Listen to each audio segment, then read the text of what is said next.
Okay, good evening, everyone. This is the Tuesday, January 17th, 2023 Town of Monroe Planning Board regular meeting. Noreen, would you please take attendance? Bonnie Franson. Here? Jeff Manson. Here. Pat Shea is running late. Nick Napoli. Here. Dylan Penn. Here. Thank you. I'd like to point out the fire exits. Those exits are located, there are two in front of me or behind you, the audience. There is one when you enter through the main foyer, and then there's another in that direction. With that, let's please stand for the Pledge of Allegiance. I pledge allegiance.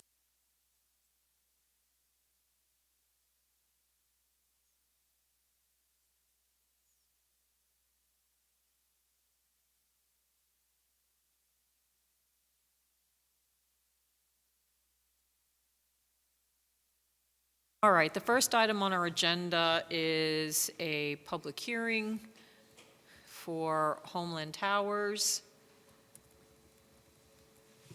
If you'd come up, gentlemen. We do have some individuals present. Great. We also have some members present on a Zoom call. Should I make a motion to open the public hearing? So I'll make a motion that we open the public hearing for Homeland Towers and Verizon Wireless to be located at Strauss Lane, Monroe, New York. May I have a second? Second. Noreen? Bonnie Franson. Here? Jeff Manson. Or aye? Aye. Nick Napoli. Aye. Dylan Penn. Aye. Getting us all confused. Yeah, sorry about that. Who made the second on that? Okay, thank you. Nick did. So if you would like to speak this evening, if you'd please just make sure you sign in. After we entertain the people who have signed in, we will then, open it up again for anyone who would like to offer comments.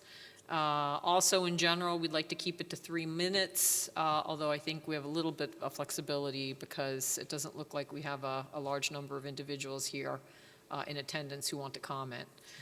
So with that, I think I'll first start with a presentation to give the members of the public an overview, and then we can go from there. So Up the site plan. That's going to be the ZDs right there, just below that one. One more up. both state your name for the I'm record. going to get to that. Sure. So again, my name is David Kenny. I'm an attorney with Snyder & Snyder, here tonight to represent the applicants Homeland Towers and Verizon Wireless. With me to my right is the regional manager for Homeland Towers, Vincent Xavier. We also have with us on the Zoom, Martin from C Squared, who's the Verizon's RF engineer. Just for the benefit of the public who's with us tonight, this application has been before the Planning Board as well as the Zoning Board of Appeals for a number of meetings now. This is the first public hearing where you've been invited, but the town has been reviewing the application for some time. We are before the Zoning Board of Appeals for a use variance, and we're here before the Planning Board for part of site plan review, as well as a review for the location being in the Ridgeline Protection Overlay Zone. There's some additional design criteria for being located in that overlay zone. But the application, this being the first public hearing, we don't expect that the Planning Board is making a final decision tonight. Again, we still have to meet with the Zoning Board of Appeals as part of its review of the zoning use variance. And the reason that we've been before the Planning Board is particularly for its secret review and the aesthetic impacts of the proposed facility. We've also reviewed the application, and the town has had a review of the application by an independent wireless consultant who is also with us here tonight on the Zoom call, who has reviewed all of the application materials that have been submitted in support. It's just a brief update as well. We just recently had a site visit on January 7th with both members from the Zoning Board and the Planning Board. Overall, I think the site visit went fairly well. There were some comments or questions about the routing of the access drive and the location of the pull-offs to make sure that if there was a way to maybe save some particular trees, mature trees that seem to be worth saving, that maybe even if we're taking out 10 to 15 smaller trees, it'd be more ideal if we could save these larger, more mature trees. And then there's also the question of maybe a possible slight shift in the location for the facility. We're potentially looking at shifting the location of the facility 50 feet to the north, approximately. But there are some gating items that we still have to review to see if that's a potential alternative. One being if we have the lease rights to shift our location. Two, if we have the ability for not changing the height of the tower. If there's a lower ground elevation, we may need to increase the height of the tower, and that may take away the benefit from the shift of location. And we also just have to review to make sure there wouldn't be any additional complications with shifting the location, but we are taking that under serious consideration. So just for the benefit of the public, we're going to review some plans for the facility tonight and some photos or photo simulations of the facility. The change that we're reviewing is very slight, like I said, approximately 50 feet to the north, but just to the benefit of the public, we are still fine-tuning the design of the facility with the planning board. This plan's right here. This is the view of kind of a Google Earth image of where the proposed tower is located on the property. The hashed marked area being the ridgeline protection overlay zone that's taken from the town zoning map. And then the dark shaded areas is the new access drive, and the square in the middle is our 65 by 65 foot fence compound area. We are using, as I stated before, the existing access drive for Strauss Lane, and what is on the property right now appears to be a clearing for an older logging road. So we are doing our best to maintain that existing kind of cleared route to the facility so that we can reduce the amount of tree removal as much as possible.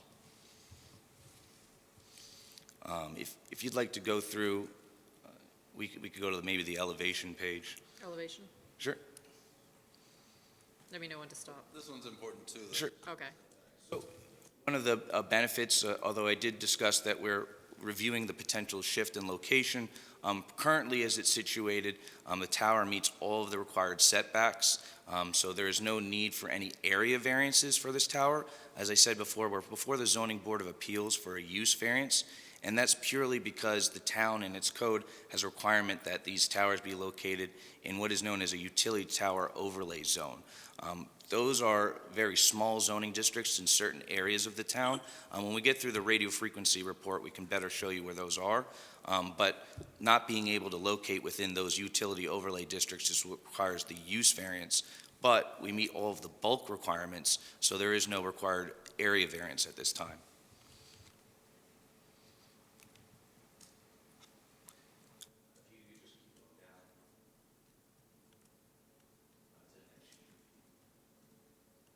Couple sheets. So these were all access drives. Again, this is the utility tower overlay, or this is the ridgeline protection overlay district. And then if you go to the elevation sheet, next one. So here again, if you go back. So right now, the proposed tower is 100 feet tall. It's proposed to support the equipment for Verizon Wireless. When we get into the radio frequency justification report, we'll go through the need for this facility for Verizon Wireless. But it is proposed to have co-location ability. So if the event that T-Mobile or AT&T also have a need for service in this area, we can provide co-location space so that those carriers can also take advantage of this infrastructure and provide service to the town. This right now is what is known as the monopole design. This is the design that we proposed to the town, but we are also in discussion with the town a stealth monopine design. When we go through the photo simulations, we can better show you what this monopine design looks like. But again, this would be a monopole, but we would still propose to color the monopole brown and helping reduce the visibility or noticeability of this tower. I think it'd probably be better if we go right over to the radio frequency justification report, unless there's any particular questions from the board or its consultants regarding the plans. I know the board has seen these plans numerous times before. You want to do the So, most recent The one? visual, yeah. or which one? So this Mario? would be the one below it. This one? Yeah, that one. So this is our radio frequency justification report. We do have with us on the call Martin from C Squared. He's the radio frequency engineer for Verizon Wireless. So as I was discussing before, what we were looking for this facility is for Verizon Wireless to fill a gap in service. There's a dual function for this particular facility that we'll go through, which is it is both for coverage and capacity needs. If you can tell from this, there's a red circle right in the right by where the star is on the middle of the map to the if you go into at the border of Blooming Grove and Monroe, right there, there's a star. Yeah, right there. And then there's a circle around the star. The circle is what is known as the search radius. So Verizon Wireless, knowing from its coverage objectives and its current network standards, determined that there's a need for a new facility for both offloading coverage, for offloading capacity from 2 surrounding sites, as well as increasing coverage in this area. So what Vincent Xavier did to my right, as part of Homeland Towers, was their job was to review this search ring to make sure, was there any co-location potential in here that would eliminate the need for a new tower? There wasn't any tall structures or any existing facilities found that would eliminate the need for this new tower. So therefore, Vincent had to look through to see if he could find the best property potential for this particular facility. As you can see from the search ring, it's not a very large area. We're kind of tied in due to topography, location to, or proximity to near sites. For Verizon, again, we have to be able to communicate with these sites to offload capacity. But within that, it was where we got to our 221, our current proposed site at 24 Strauss Lane. If you could go to the next slide. So there was a new site that's going on in the town of Chester. This is the Walton Park site. What these maps are showing, this is the existing coverage today, but they were updated since we first submitted to the board to include this Walton Park site that is at the town of Chester. This site's not been built yet, but was recently approved. The green and the dark green areas are really where you have your best signal strength. That's what we're looking to cover in for this particular area. If you could see the Mary Crest site with the circle around it, that's our proposed facility. And right now in that area, there's a lot of yellow and a lot of orange and even some white areas, which is less than reliable in building coverage. We need to make sure, essentially from a standpoint, we're trying to take this area that's yellow and turning it green. So if you can go to the next slide.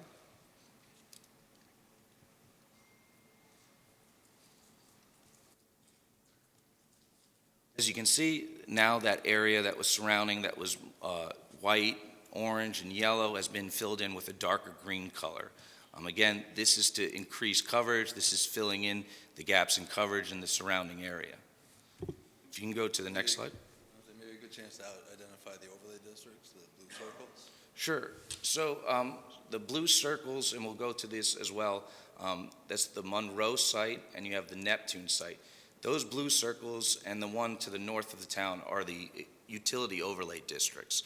So that is, if we were locating the tower within those districts, that would be permitted by a special permit approval and would not require the use variance that we're seeking from the zoning board. However, as you can see, there are already Verizon sites located within the 2 closest ones, and the other 2 are very far away from the facility, and most notably outside of our red search radius.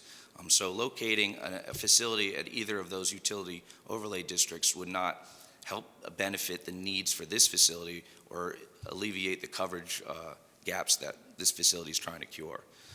Again, when we're going to discuss about the capacity relief, it is actually the Monroe site and that Neptune site that have certain sectors that are at or currently exceeding the capacity threshold, meaning there's too much traffic for those sites to handle all of the customers trying to use the network. So a new facility or new tower needs to be built to offload that capacity and allow for increased traffic in this area. So again, speaking of that capacity, what this is called a best server coverage map. So right now, there. Could you hold on a moment? Sure. I'm going to share, hope I can share my screen.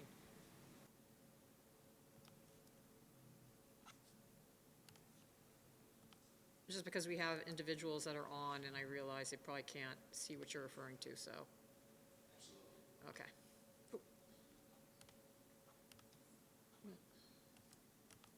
Okay. So again, with these best service coverage maps, this is from existing coverage. This is basically, we have a Monroe Beta sector, that's the covered in red. We have the Neptune Alpha sector, that's colored in yellow. And then the new Walton Park site is this kind of aqua teal color. As I stated before, one of the goals of the facility is not only coverage, but to offload capacity from these two existing sectors at Monroe and Neptune. This is right now showing where the coverage from those sites exists today. If you could go to the next slide. And then this shows where the coverage would be from our proposed site at Marycrest at Strauss Lane. This again would show that it would have the ability to offload the capacity from this Neptune Alpha and from the Monroe Beta because there's enough significant overlap in the two coverage objective areas. Having the green overlap with the yellow and having the green overlap with the red kind of solidifies the fact that there will be coverage from the proposed Marycrest site in this area. Thereby, there will be an offload of capacity from these two sites that are exceeding capacity. So what we showed earlier was a coverage analysis at the 700 megahertz level. Verizon, as well as all carriers, offer their services on different frequencies. The higher frequencies, which this would be kind of a middle frequency, is the 2100 megahertz. This propagates a shorter distance of coverage, but the need for it is because it has increased amount for capacity. So while you have a shorter coverage radius, and in here, previously where we had areas of orange and areas of yellow, there's no areas of orange or yellow here at all. So there's no 2100 megahertz coverage at all in this area, not even unreliable coverage. So if you can go to the next slide. So this is what it would be filled in for 2100 megahertz coverage. Again, with the green and the dark green being the most reliable best signal, and yellow and orange being less reliable signals. It is increasing the coverage in areas where there was no reliable coverage at all, and is strengthening the coverage in areas where it was less than reliable. So essentially, it is filling the gap for the 2100 megahertz. And this is essentially the same thing. This is the best server coverage maps for the 2100 megahertz. If you go to the next slide, the goal again here is to make sure that the green from our Marycrest site will be overlapping with the coverage from the Monroe Beta and Neptune Alpha. Again, making sure that there's the ability to offload the capacity from users that are currently communicating to those two towers. So part of our reason, we're also looking at the need for the facility, but we're also trying to make sure we're proposing a facility that's of the minimum height necessary. So the planning board had asked us to provide some additional information about our proposed height and to confirm if we had actually chosen the minimum height necessary for this proposed facility. So what we had our RF engineers do is go through 10 feet higher, 10 feet lower, and the proposed heights to show where is the gain in coverage and where's the loss in coverage by either increasing or decreasing the height. Here, they have the certain areas where they're circled, Bull Mill Road, Countrywood Drive, Cromwell Hill Road, Lenox Ave, and Newberry Street. These are areas where they've noticed that there was increased coverage when they go up in 10 feet in height.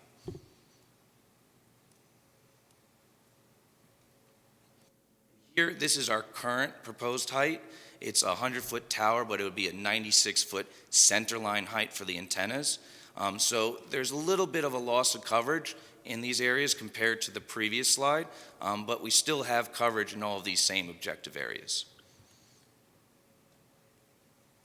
And then here at the 10 feet lower, we see much more reduction in coverage in these areas. And the reason for that, if you can go to the next slide, is because the surrounding trees and topography for where we are would attenuate or block some of the signal coverage. So what we did is we did these line of sight and kind of these line of sight drawings, so to speak, to show that Even though the top signal levels may be able to clear the tree coverage, the signals are wavelengths, so they don't travel in a straight line, they travel up and down. So the bottom valleys of these wavelengths may get attenuated or blocked by the treetop coverage near our tower. So it is very important that while we want to have the tower as the short as possible, in order to meet the coverage objectives, we have to have line of sight to our target areas of coverage. We need to make sure that the signal is clearing the treetops, so to speak.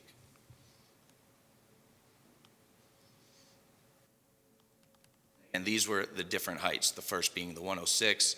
This is our current, and if you go down, it gets more and more attenuated the lower the height you go. The green bars there representing the tops of the trees near our proposed location. And here's a close-up of the different areas where reduction in coverage. So again, we looked at going 10 feet taller and 10 feet lower, and essentially Verizon is saying we've already given some concession in coverage here by going with the 96-foot rad center instead of going 10 feet taller where we could get more coverage. And it's a balance. We want to make sure that we're providing a tower that absolutely fills the gap in service, but also one that is minimally intrusional upon the community.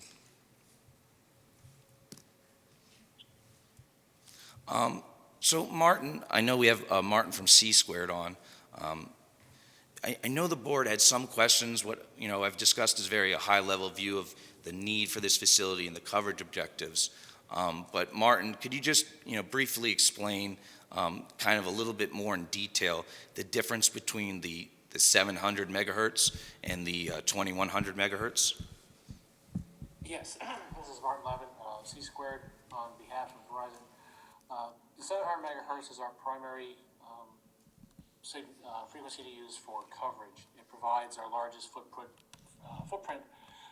based on its frequency, which is 700 megahertz. The 2100 megahertz is obviously a much higher frequency, and due to the basic physics involved, it does not cover nearly as far as the 700 but it was allocated by the FCC, made available to us. We use it for capacity because basically between PCS and the 2100, which are up in that same frequency range, they have about 10 times the capacity of the relatively narrow 700 megahertz signal that we have licensed. So really, to deal with capacity effectively, we need to get as much of that as we can out there. That's why it's so important to us, even though it is a smaller footprint. Thank you, Martin. And then just another point, I know that the planning board has its own wireless consultant. I would just like to submit as part of our application to the zoning board, the wireless consultant did review our radio frequency justification reports and did determine that there was a reasonable need for this facility at this location, but I know that they're on here tonight if they have any comments for the board. And is there anything that you'd like to add or say? Well, my report speaks for itself. We do feel that there is the need has been shown for this facility due to a lack of coverage, particularly on the mid-band, the 2100 megahertz band, and particularly because of the lack of, because there is apparently, or as Verizon has shown, is a lack of capacity in two of the other sites. Both are important. You need the coverage, but sometimes one sector or many, all three, or at least one sector of one adjacent site, as the population grows or as the number of subscribers grows,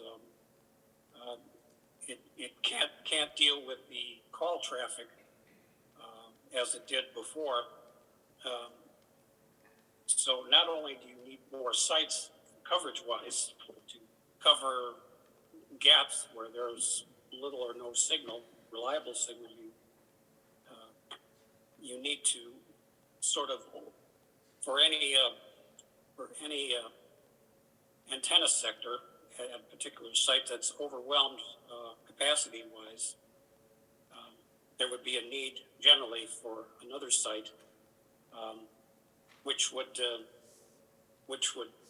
you could offload excess capacity, you know, from the one suffering from lack of capacity to a new proposed site. Thank you. I guess we'd like to go through the visual resource evaluation now. So for the public, one of the components of this application was we worked with the planning board to conduct what is known as a balloon test, where we floated a balloon, approximate height of the tower and the location of the tower. We drove around different areas within the town and surrounding community to take photos of the balloon to document where the tower may be visible from. If you could go first to the view shed maps. Yes, it should be. It should be page 13 or 14.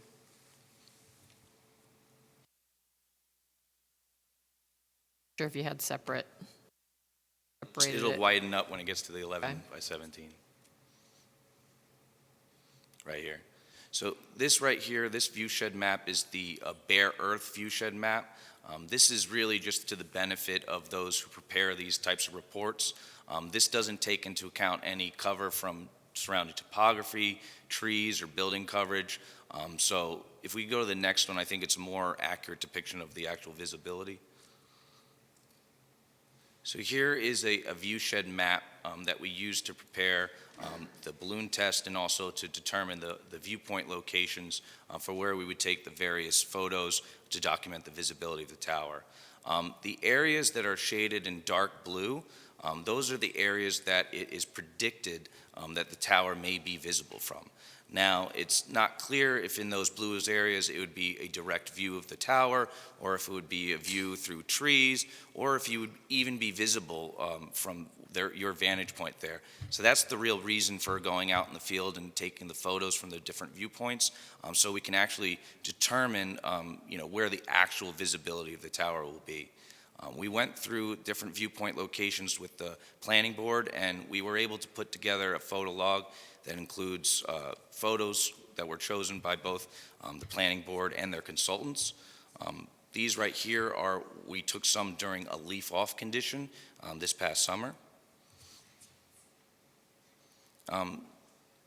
Certain areas you're going to see where they're pointing out where the balloon is visible and not visible. So here, the balloon is minimally visible above the trees. We do have a photo simulation of this that we can get to later. But I guess if you could just scroll through just to kind of give, the public a kind of an understanding of the amount of photos that we've taken to document the visibility here. Just real quick, on those previous view shed maps, you'll see that the photo locations with a square on them and then a letter or a number and a letter are color coded. So all of the ones that were red means that their balloon was not visible from that location. And as Dave was pointing out, the dark blue area where the computer determined there was potential visibility, when we went back out there, if you look back at the view shed maps later, like photo 19A, for an example, was in the blue area where potential visibility were to occur based on computer modeling, but in the field we couldn't actually see it from that location. So it just would help if somebody's looking at this in the future or a member of the public. If you go back to that map, it's color-coded to show where we could actually see or not see the balloon from. And even though they're visible to a mile away, so even if you could see the balloon, it'd be very hard to notice it. And again, these are the leaf-on photos.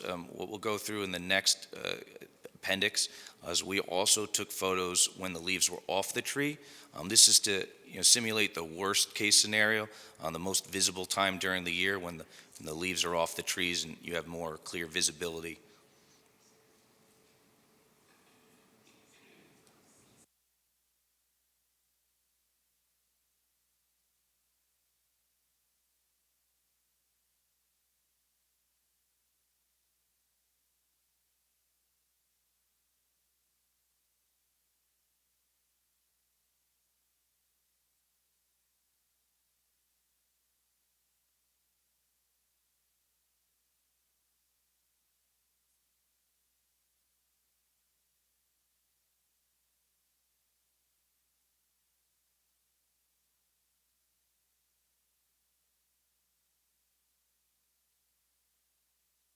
So for the benefit of the public, this was not limited to a review of what's in Monroe.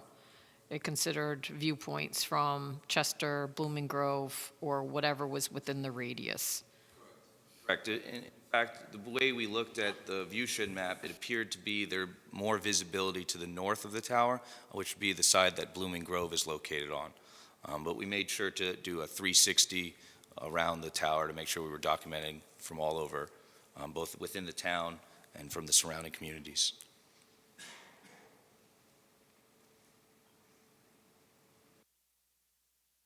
Could you explain what the radius was in terms of what was reviewed? So generally, we have this radius is at the most approximately 2 miles. So we don't usually go any further than 2 miles because once you can see something at a 2-mile radius, it's probably going to be such a speck or so small, it'd be very insignificant or very hard to determine what you're looking at.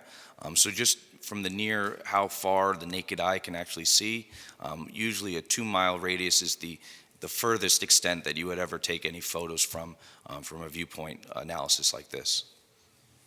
I just want to point out too, on the bottom of every photo, it does show the approximate distance from the photo location to the tower. So for even those shots where it says, you can't see it behind trees, that gives you a sense of the distance of them.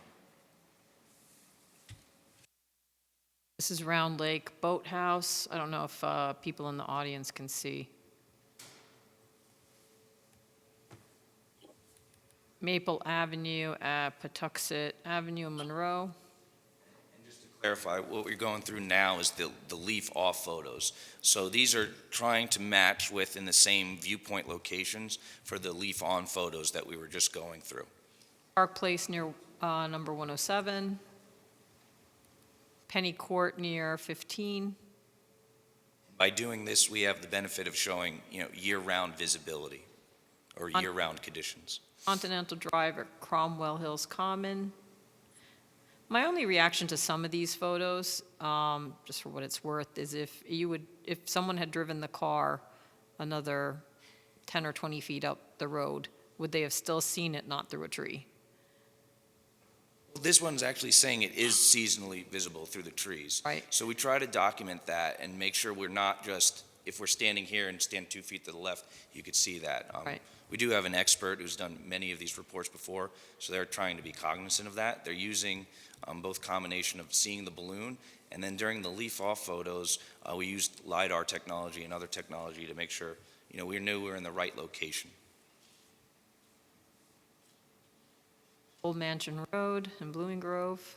Again, while you can see where we are helping you identify where the balloon is because we've put a red arrow and said this is where the balloon, these views are over 8,000 feet away. So if we didn't put that red arrow there, I would suggest it'd be very hard to determine where that balloon was. Drive in Blooming Grove. Garnet Hill Road in Blooming Grove. Craigsville Road in Blooming Grove. Back to that one, I just think it's important to note, from a lot of the vantage points from Blooming Grove looking south to this, there are existing power lines, overhead power lines that go in between most of the views from Blooming Grove to this tower. So while we're going to do our best to make sure we reduce the visibility to everyone, including Blooming Grove, most views would have to be looking through similar public infrastructure like the power lines before they could ever see our visibility or see our tower. DeAngelis Drive in Monroe.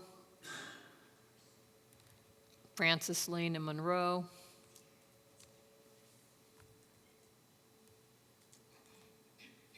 And again, this is just another example. I feel like if the driver had gone maybe another couple of feet or 10 feet over, may have seen it more than through a tree. So I'm not sure that this entirely represents the worst case. Yankee Court at Lake Avenue, Monroe Town. And if prior one, though, it was over 5,000 feet away. We could try to look at that. I think when we had the leaf on and leaf off, they weren't exactly right on top of each other, so that we can probably try to take a look at that particular photo and see what we did with the leaf on, it might be a shift enough location where you don't have that question. Well, I think the point is that it is going to likely be visible from some of these vantage points, depending on where you're driving along.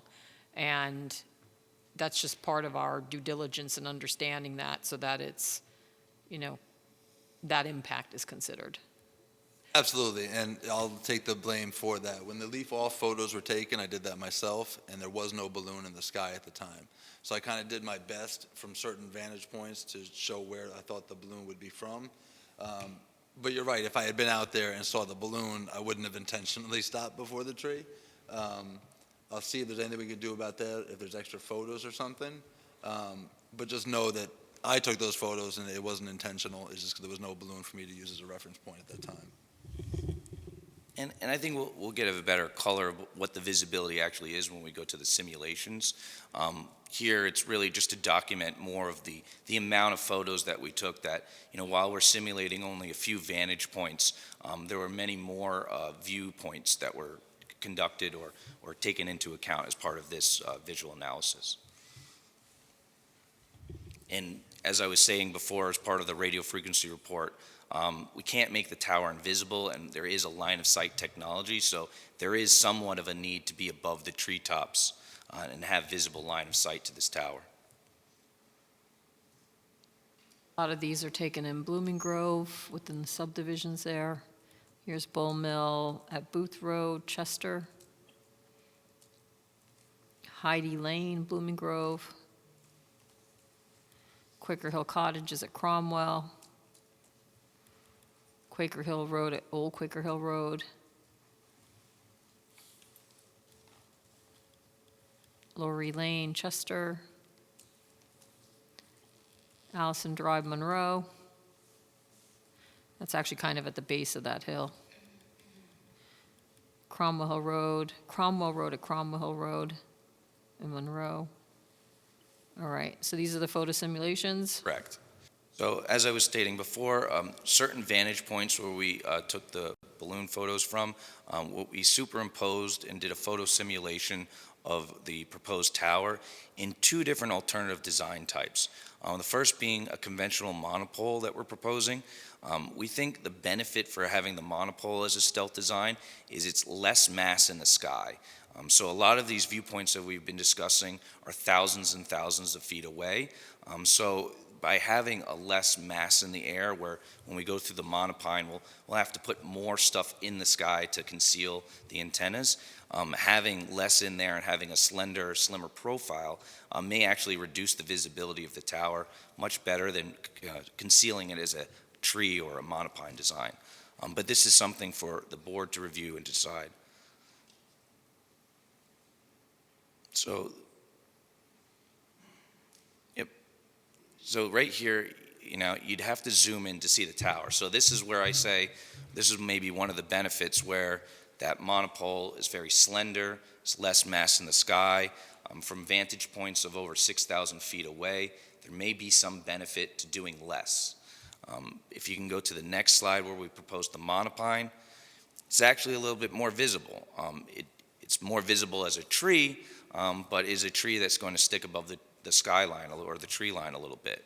Now, as we previously discussed, we are reviewing a slight shift in the location to potentially help reduce the extension above the tree line, so to speak here. But it is a line of sight technology, so we do need to get above the tree line for it to be effective. But we are trying to see if there's a way we can slightly change the location to maybe reduce the visibility from these certain vantage points. Didn't we look at an alternative design that wasn't so cylindrical, that it was more like a Christmas tree, or it was a different shape? When you were showing me an alternative of some pictures. So we have some real world pictures. Basically, the photo simulations with these far distances kind of limited to like how detailed we can put into there.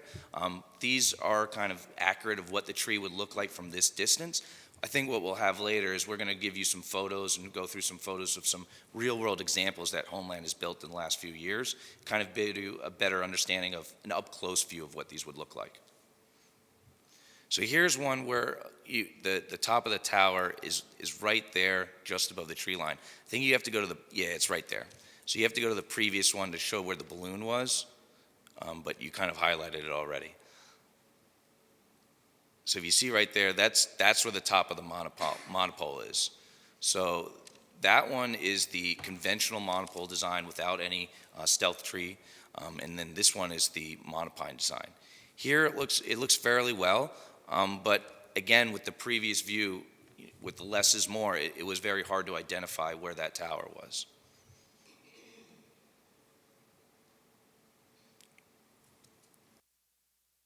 This one is similar. It's in between those two trees right there. It's very hard to see.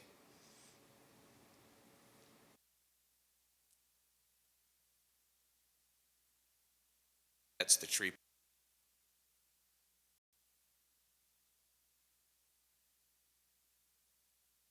In terms of the design, Chairman, if you do see fit to move forward with the monopine design, we can work with you or your consultants to design it with the taper a little bit more.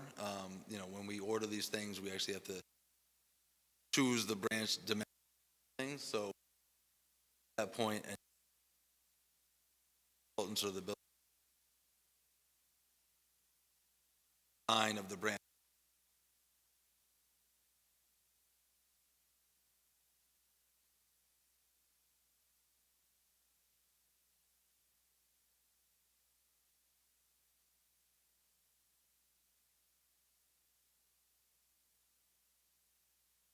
Again, these are on-leaf conditions, so we're not seeing entirely worst case with the off. And the reasoning for that was that when showing the monopine design, it actually looks a lot worse when the leaves are off the tree because it sticks out a lot more. We can go through and give you those simulations later on, but this was we're trying to show that because with the better stealth design of the monopine, if that is an option, it looks better when you see the leaves on the tree, how it would blend in with leaf-on conditions. And again, as Vincent said before, we went over this earlier. These are the different viewpoint locations. The red ones are areas where we took the photos and the tower was not visible. The green squares are locations where there was some limited visibility or visibility of the tower.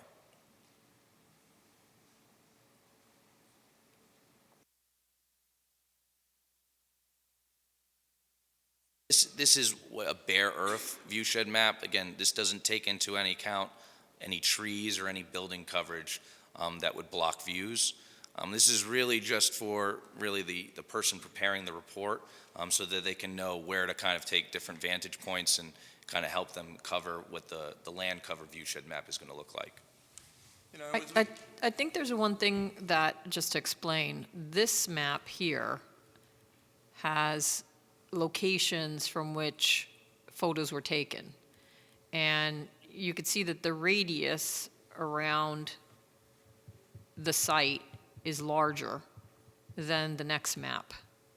Because what I think might be getting a little confusing is, for instance, this is Round Lake, and this was a site where a photo was taken. And if you go to this zoomed in view, you could see Round Lake is not in the photo. So they're representing different things, and it might be useful to have this at a comparable scale to that other map. Yeah, we can absolutely do that. The backstory here was when we had originally presented, I guess, this viewshed map, the board had requested the bare earth cover, and we had used the bare earth cover to be the viewpoint location selected. Right, that was like the worst case. Exactly. And so we used that map to select all the different viewpoint locations, but we can update the land cover viewshed map to have the full. Yeah, I think it'd just be useful, because then you can also superimpose your land cover viewshed area as well onto a radius map that is consistent with actually the area that we took a look at in terms of doing simulations and photos. So. Just to wrap up the VRA here a little bit, as we go through this, we're looking at all the photos that you can see the balloon from and all the vantage points. It is important to note out from the vast majority of the town, you're not going to be able to see the tower. We're focusing on where you can see it. But from the vast majority, you're not actually going to be able to see the tower from most residences. Was there anything else you wanted to present? Not for this particular thing, but if you go into the, yeah, I have the image right there. This is a real-world example of a monopine that Homeland Towers has recently constructed. And then I have another image as well, just as another tree from a different project. What was this one again? Output image? No. This one right here is from the town of Mamaroneck. This is located in the Bonnie Briar Golf Course. So this one was recently constructed 2 years ago. But again, this is a similar showing of what the newer design of the monopines are. Sometimes you hear horror stories of these tree poles from 20, 30 years ago that they don't look anything like a tree, and that they don't hide the antennas at all. These are much better designed tree poles. The technology to stealth the equipment is much better, and I think just the way that they make these faux branches look like real branches, they've come a long way. One of the benefits of these towers, you'll have the faux branches to cover the antennas. I don't believe there's any antennas on this one I was yet. just going to ask that. Are the The carriers previous on one, yet? this one was when it was first constructed. The previous one should have carriers on it. But the carriers will be fitted with antenna socks as well as the faux branches. So they should be at the very, very top if it's there. How many carriers were on this, do you know? That would be it. You see those with those little sock covered things? You see the bars? I'll get you another photo that maybe closer, give you a better vantage point. But essentially what we do is not only have the antennas closer to the pole than the branches so that the branches stick out further, we're also going to cover the antennas as well with kind of a faux tree material sock so that the antennas will also be physically concealed by something that looks like the tree. Is there a maximum number of carriers that can go on a monopine, given its branching and design? Not necessarily a maximum. There's 4 currently FCC licensed carriers in this market: Verizon, AT&T, T-Mobile, and Dish Network. So we design it so that it can accommodate those 4 plus extra for emergency services if needed. And really, as far as a maximum, theoretically, you could design the steel and the foundation to support whatever expected weight you would have. It would just require a bigger foundation and a thicker steel. But we design it so that it is fully co-locatable in order to reduce the likelihood of proliferation of these towers. Last thing I want is somebody to come and say that they can't get on the tower, it's not structurally capable. So we design it with that in mind to go forward. And when it comes to the photos, if you want another nearby site that I've built just north of Woodbury Commons in Woodbury at 11 Abrams, A-B-R-A-M-S Road, you'll see a tower there that I was responsible for as well. There's usually a whip antenna on the top, right? Is that for emergency services? Not usually necessarily. Sorry, I keep grabbing it. Or I thought we'll get this used to this one- eventually. I thought there was Not one. usually. If there's a need for emergency services, some municipalities do use, or generally they do use, yes, a whip type antenna. The size of the whip and the quantity of whips really depend on the municipality, whether or not there's independent, like DPW communications. So in all likelihood, if the town did need to use this, the top of the tower would be reserved for them, and likely as a condition of this approval, we would be open to that as well, so that the top of the tower would be where the whip would stick up. And generally, those things are no more than 3 to 4 inches in diameter, and from most of these distances, it would be. I was curious whether the whip is within the branching, or does it extend above the branching? Generally extends above because, again, with the whip, it's a little bit of a different type of technology. Just being that long and that, size of an antenna, it's very hard to conceal with this type of monopine. However, as Vincent was explaining, because they are so thin and such a small diameter, from most distances of like 1,000 feet and beyond, you wouldn't be able to notice the whip. And plus, for the whip, sometimes the municipal whips get really long, 15, 20 feet sometimes, some of the county ones I've worked on.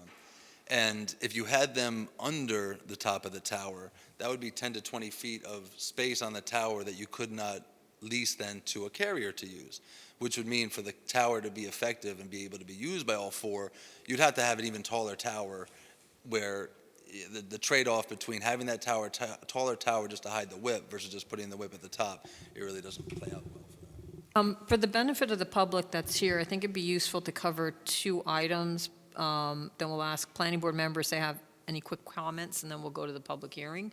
But I think it'd be useful to talk about the FCC, the regulations, and the extent to which we may or may not be preempted in terms of our review of telecommunication facilities. The other is just a general, I think, discussion about how the industry is going to 5G and the implications for a number of sites, which is in part my understanding why we're seeing additional towers being constructed. So if you could cover those two items. There's two standpoints we'll go through for the FCC's oversee or the federal government's overseeing of these types of facilities. First is the federal government in the 1996 Telecommunications Act has stated that towns can't prohibit service. So the local governments can't prohibit Verizon from filling its gap in service.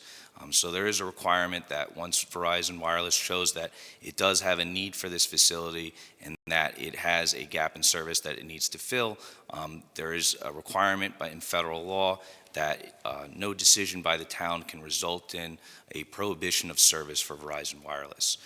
Another component, and I think a lot of the members of the public may be asking about this, is sometimes you hear comments about radio frequency emissions and what are the causes or the health effects that could result from radio frequency emissions. It should be noted that the FCC has preempted local towns and planning boards from basing its decision on a facility on the potential effects or the thought of effects of radio frequency exposure. However, that's not the end of the story.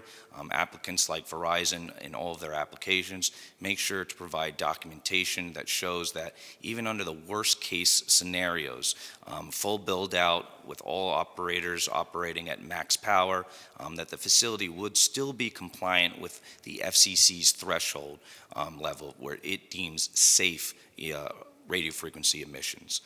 So there was a document submitted with our application that does state that the facility will be 100% compliant with the FCC's rules and regulations regarding radio frequency exposure. It's a very low percentage level. I believe we're under 10% with this particular facility. Again, and that being in the worst case scenarios, they're unlikely to occur in reality. However, even though that the board is preempted from basing its decision on this topic, I would submit that the FCC has stated that these levels are deemed safe, and therefore the facility is compliant with the FCC's rules and regulations and therefore deemed safe for the public. As far as the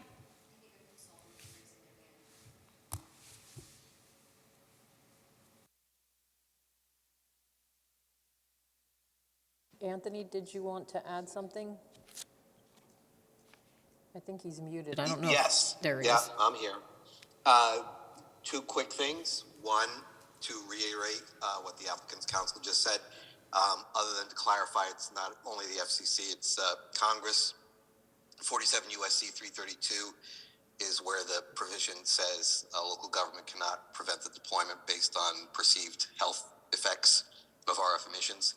And then secondly, going back to the design, obviously it's up to you to decide design parameters. If you choose to do the monopine, we have worked with Homeland Towers, this applicant, in a number of different communities to design a monopine facility that is as aesthetically pleasing as is feasible given the current state of technology, and achieve the greatest amount of concealment possible using all the methodologies that the applicant described. I just wanted to add those two quick items. Thank you. And then we have our consultant here, Martin, with regarding the chair's question regarding 5G technologies and where you see the evolution of wireless services going, requiring more and more sites. If you could just briefly speak to 5G services and the need for more sites in the future. Yes, Martin Levin, on behalf of Verizon again. 5G really has no specific services attached to it, but mainly is there to bring greater data throughput. The version of 5G that everyone is concerned with is up at what Verizon calls the high band, 24 to 39 gigahertz. That's not slated for this site currently, and we don't expect it to be deployed on here. There will be some 5G. It will be the low band at 700 or PCS or AWS, possibly other frequencies in the mid band, but it's an enhancement to 4G. It really doesn't bring new services. It just brings greater bandwidth for all the services to use. And Martin, just I think one of the questions of the chair was, as we're going forward, with these types of rollouts and deployments for the carriers, there's always a need for a new facility, particularly this one being, capacity needs. It seems like as the future is going forward, there's a need for more and more facilities. Could you just briefly speak to that? Yes, demand has been growing generally 40% compounded year over year. So some of the new frequency allocations help us put more capacity on a site. But beyond that, there's technological developments like going from 3G to 4G to 5G that increases capacity. We get new frequency allocations that increase capacity, but eventually, given the explosive rate of growth, there may be need for some more facilities. Generally, if they're capacity driven only, unlike this one, they're generally smaller, less intrusive facilities. To speak on to what Martin was saying, wireless facilities are being more deployed because I think ultimately with this particular need for capacity, you're seeing more and more users on the network. Right now, I think the CTIA has done a study that says over 75% of all 911 phone calls are made from a wireless device. Also, over 50% of households, and this is a study from 2018, are wireless-only households, meaning they have no landline. So for them, and that is only trending upward each year. So more and more people are using wireless services, and that needs and dictates more and more wireless facilities to support those users. The more people are using wireless networks, and the more benefit that they have to having this option versus a landline option, you're seeing just more and more users necessitating more and more sites. On that, just an anecdote popped to my mind that I was surprised to hear when I first heard it, that wireless home alarm systems, a lot of them will have a wireless backup component, which means that if your phone line was cut or your power was cut, running off the temporary battery, it would still be able to communicate back to the alarm center via wireless. Homes that are in these areas without reliable wireless signal don't have that benefit either. So it's just it's an anecdote, but it's just another example, besides the 911 calls, of how having reliable wireless service to be ubiquitous is important for things that people don't even often think about, that wireless backup to your home alarm, because usually everything works fine. But when it doesn't, having something like this is a benefit. So. With that, I'm going to turn to my left. Just ask the planning board if they have any comments they want to raise at this point before we open it up to the public. Nick? Yeah, sure. If you go back to that picture we were on in your slideshow, the website there, it wasn't a slideshow, but in your photos. Which one? If you go back Was to it the visuals? browser. Yeah, the visuals. If you go back to the browser, there's the mono pole there. It was the last picture we were looking at. I just wanted to note, just a quick comment, that the area that was proposed for the site is surrounded with more evergreens than that picture even shows. So the monopole kind of would blend in that area. I don't care which way, the rest of us decide to go. I just wanted to make that comment out there that the monopole would blend in. Monopine pole. Right. Tree pole. On the areas, because this is off-leaf, the areas that you see with green are where you have these concentrations of pine, or evergreen, so, to that point. See, I was looking at the video from the site visit, and it just Right. seemed like it had some good coverage, and especially from down, I don't Or know. Chester? Yeah, toward Yeah. Chester, it would be totally covered. Anything else? Nope. Okay, Jeff? No, just. The one thing I noticed as we were reviewing the pictures again this time, now that we've done the walkthrough, is I was kind of struck by the fact that where Strauss connects with, Cromwell Hill, that the tower would be virtually invisible from there, and that's probably the closest road coverage where people would be driving past. There's a little bit of residential streets that are a little closer, but I was surprised that there wasn't more visibility from that standpoint where we entered the site to go and do the walkthrough. Kind of why, when we're searching this area, this property was just really ideal, because it is large, mostly wooded. The existing road to the site, the fact that it's set back well, it's a weird shaped property, so like our setbacks don't even really tell the whole story, because if it wasn't for like the weird shape of it, the setbacks to the property lines would be 1,000 feet more. So it really is, I think, for this area, the best property to locate this that will be as minimally intrusive as possible. And it was my responsibility, could not find any other property that would have been better, and there was no existing structures to locate on. So, I'm confident that this is the best site for this. Pat, did you have any comments? Just a question on when you have a tapered tree like that, does that affect the signal at all? There is some issue, you can't have like the bottom branches be like 25-foot branches so there's not going to be a giant taper where it looks like a triangle. It's going to be a little bit more subtle, and it is going to be a little more cylindrical, but you can design it so that it is less cylindrical. But they, in and of themselves, unless they're physically in front of the antennas, are not going to block the signal. It's made with RF transparent material, so it's completely fine for the signal. The issue that Vincent was bringing up is more of a structural capacity issue by how large you get the branches and how far down the branches go, because you're just adding more weight to the tower. Understand. I'd prefer the tapered one. I think it looks better or blends in more. Without the pine look, you mean? Or No, with the pine look. With the pine? Yeah. Okay, Pine tapered. okay. What did you refer to that as? That's the monopine. So we would Modified pine. absolutely make sure that, even though I guess it's not as easy to determine from this far away, it would be a tapered design. So the branches would get larger the further down you go. And I'll be able to submit, as part of a condition of approval before the building permit's issued, from the manufacturer of the tower, there's a chart basically that shows at each level what the distance or the length of the branches are. So I'd be able to submit that for review beforehand. When it comes to the visual simulations, even this one here has a better taper than shown in the visuals. The model that's used in the visuals is that model, and it's something that gets used for multiple sites. We can tailor it to make it look more tapered, for sure.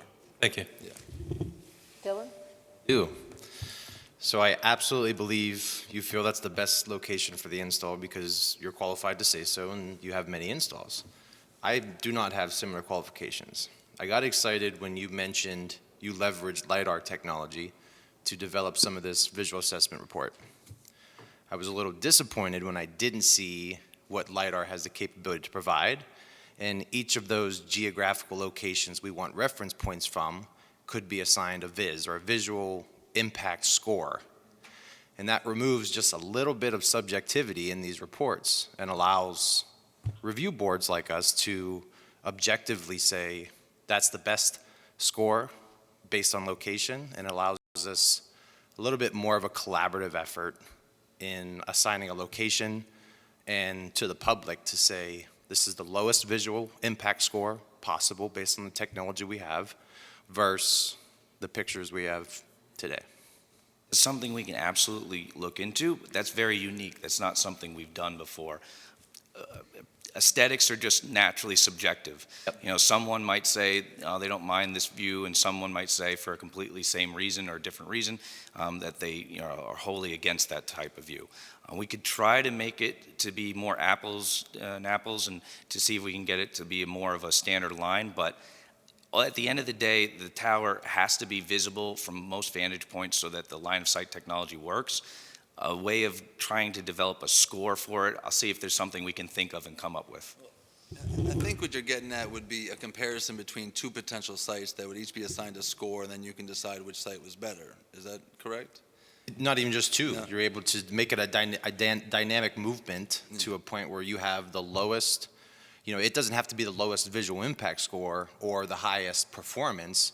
It could be a meet between the two, and that's the collaboration portion of this design. Absolutely, when it comes to the design and maybe the location on this specific property. But I feel like that almost gives a false impression that there's like a lot of different options of where to put this. We're limited by the terrain, by leasability of the properties, and I'm sure there's, spots that would have a better VIS score down the hill or something, but then they're not going to provide the coverage. So, we've never done that before. I'll speak to Saratoga Associates, who does these all over the place. But I just don't want to have it out there that I don't know how much benefit that would actually have to this analysis because of the lack of alternate locations that exist, and I don't really have any alternates to speak of for this to even compare to. But I'll look into it anyway because nobody's ever asked me that before, so I appreciate it. One more thing I'd like to raise is these go to a height of, I think, was it 106? No, 100 feet is the top. 106 was if we went 10 feet taller to show the different. Okay, I just want to Also, make, you may be referring to, if it's a monopine design, the top of the monopine would actually get to 106. 106. Top of the tower structure. right. A monopine technically would go up to like 106, and that was intended to be referenced in the visual analysis, but a standard pole would just be the top one. I wanted to cover the point that our attorney had raised, which was what's that additional height that can be added that doesn't require that you come back in front of the planning board. Or, it could be stated differently, but in essence, there's something in the FCC regulations in terms of what's considered, particular projects that undergo, land use review versus those that are really subject to more of a building permit. And what is the increase that can happen, just so everybody knows what that amount is? So the federal government has come out with what is known as an eligible facilities request program. It's a federal law that basically states that if a carrier was looking to co-locate an existing facility, they would be able to do so as of right, as long as they didn't create a substantial change to that existing facility. The substantial change is set by objective criteria, which is you can't be 20 feet taller, the antennas that are flush or mounted to the pole can't go out 20 feet further from the face of the monopole. There also can't be certain increases in ground equipment. It can't be certain expansions of the equipment compound. I think what this board is more focused is about the height increase to the tower. There is, though, as part of the component as an eligible facilities request, that it can't violate or defeat an existing stealth design. So one of the things we're reviewing right now is the monopine stealth design. So it wouldn't be a free ticket for them to, a new co-locator, to increase the height of the tower by 20 feet. They would have to do so in a manner that wouldn't defeat the existing stealth design that this board, should it approve, be approved. Was it 20 feet or 10%, whichever is lesser or greater? So it's 10% the height of the tower or 20 feet, whichever is greater. So for this 10%? particular height of this tower, being under a 200-foot tower, the 20 feet would be what would rule here Okay. because of the whichever is greater. So it would be a 20-foot increase, but again, there's no set in the law that it has to go to a building permit. There's nothing that would stop or prevent the town from having that applicant come before the planning board as part of this review of an eligible facilities request. Now, the town would be required by law to approve that application if it would meet all of the review criteria for an eligible facilities request. But one of those that we just discussed is whether or not it defeats this existing stealth design. So my question with the does it defeat existing stealth design is, can you just come in with another larger monopine, and therefore you're not defeating the stealth design at 20 feet higher? So essentially, it couldn't be a new monopine. It'd have to be an extension to this existing. So you can't take down a tower and build a new one in its place. That would be what is known as a drop and swap. That doesn't qualify as an eligible facilities request. So it would be limited to the circumstances where the existing tower was increased in height by 20 feet. And in that circumstance, they would be allowed to do it as long as it kept not only a tree design or a tree pole design, but the same kind of taper design, same similar kind of branch density as the current one. So they couldn't, build it 20 feet and put one branch on there and say, look, we're a tree pole. It'd have to be very similar to the one that this board approved, meaning the same branch density, same taper design. So there'd be a lot of components that I would say are closer to subjective components that this board would be able to review to confirm whether or not the stealth design is being defeated.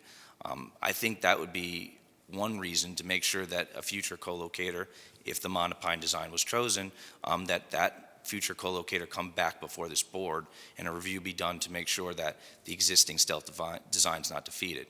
So again, even though the federal law says that the town has to approve that within 60 days, if it meets all those criteria, it doesn't say who at the town has to approve it. So it's well within the town's right to determine which reviewing board or which person is going to be the person to determine whether or not the application is in fact an eligible facilities request.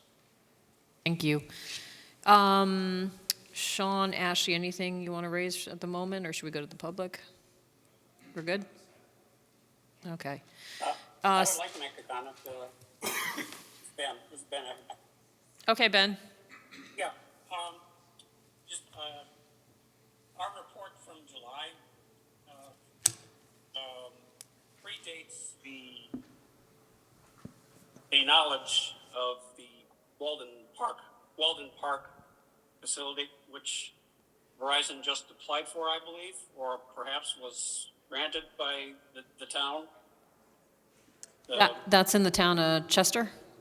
Yeah, that's correct. Right, so that one, So I just, yeah, came on our radar. That was when, remember, is it- we is had it granted updated. or- Go ahead, Ben. Yeah, I was just wondering, ask if it was granted or is it still in the application stage? Has it been approved, or is it in the application stage? So it was approved. It was recently approved. I'm not sure if it has all of its approvals. I don't believe a building permit has been issued yet, but I do believe it received its planning board approval. As far as the Walton Park site, as the board may know, that was brought up at a prior meeting. And our most recent radio frequency report did include the Walton Park site as if it was on air. When we were just reviewing, that was the teal colored blue coverage from the best server. So our most recent radio frequency report, which we went through tonight, does include as if the Walton Park were already on air to show that we still have a need for this facility. Ben, have you reviewed that? Because I don't believe you Yeah, have. well, yeah, I looked at this and my comment would be, Okay. The question would be raised, or the question would be asked, would this Walton Park facility, could that possibly fully duplicate what Verizon's trying to do at the proposed site? And based on the information that Verizon provided, the answer would be no, in my opinion.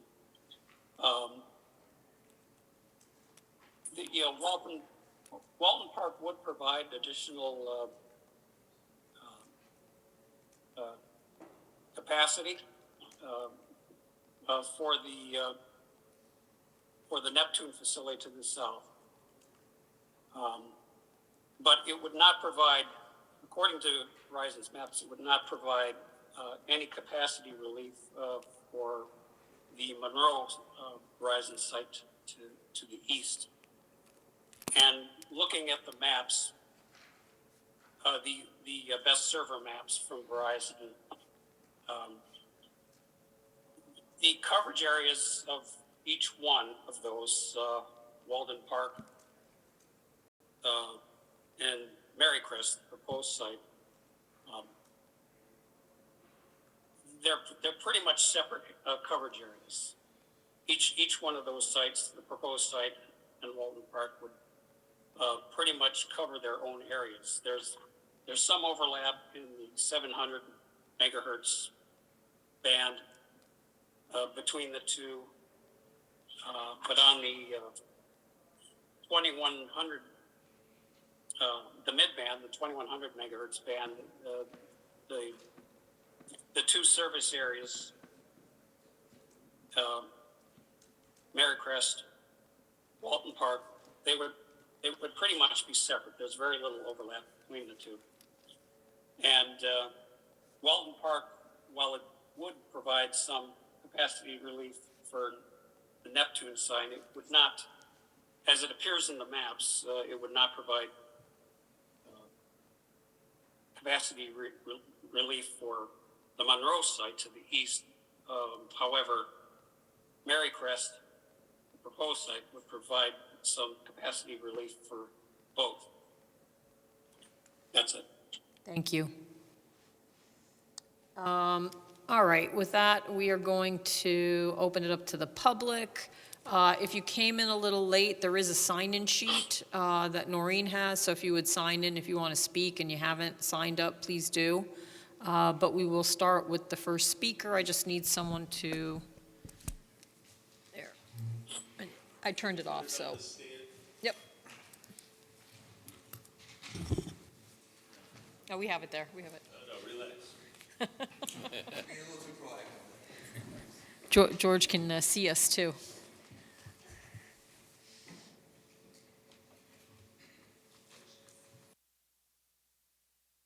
You push it up toward the mic. Yeah, it should be on. Looked like it was running out of battery a little, George. Hope it lasts. George, you got that? Okay, great. You thought of everything. All right.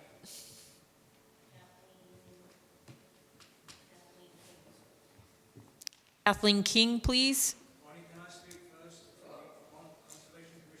I was going to call you after the public have spoken, but what is it? Do you want to come up first? You can. Okay, sure. All right. Okay. Dennis Fordham from the Monroe Conservation Commission. We were out on the site walk on the 7th, on the Saturday. Our biggest concern is the trees to be removed on the access road.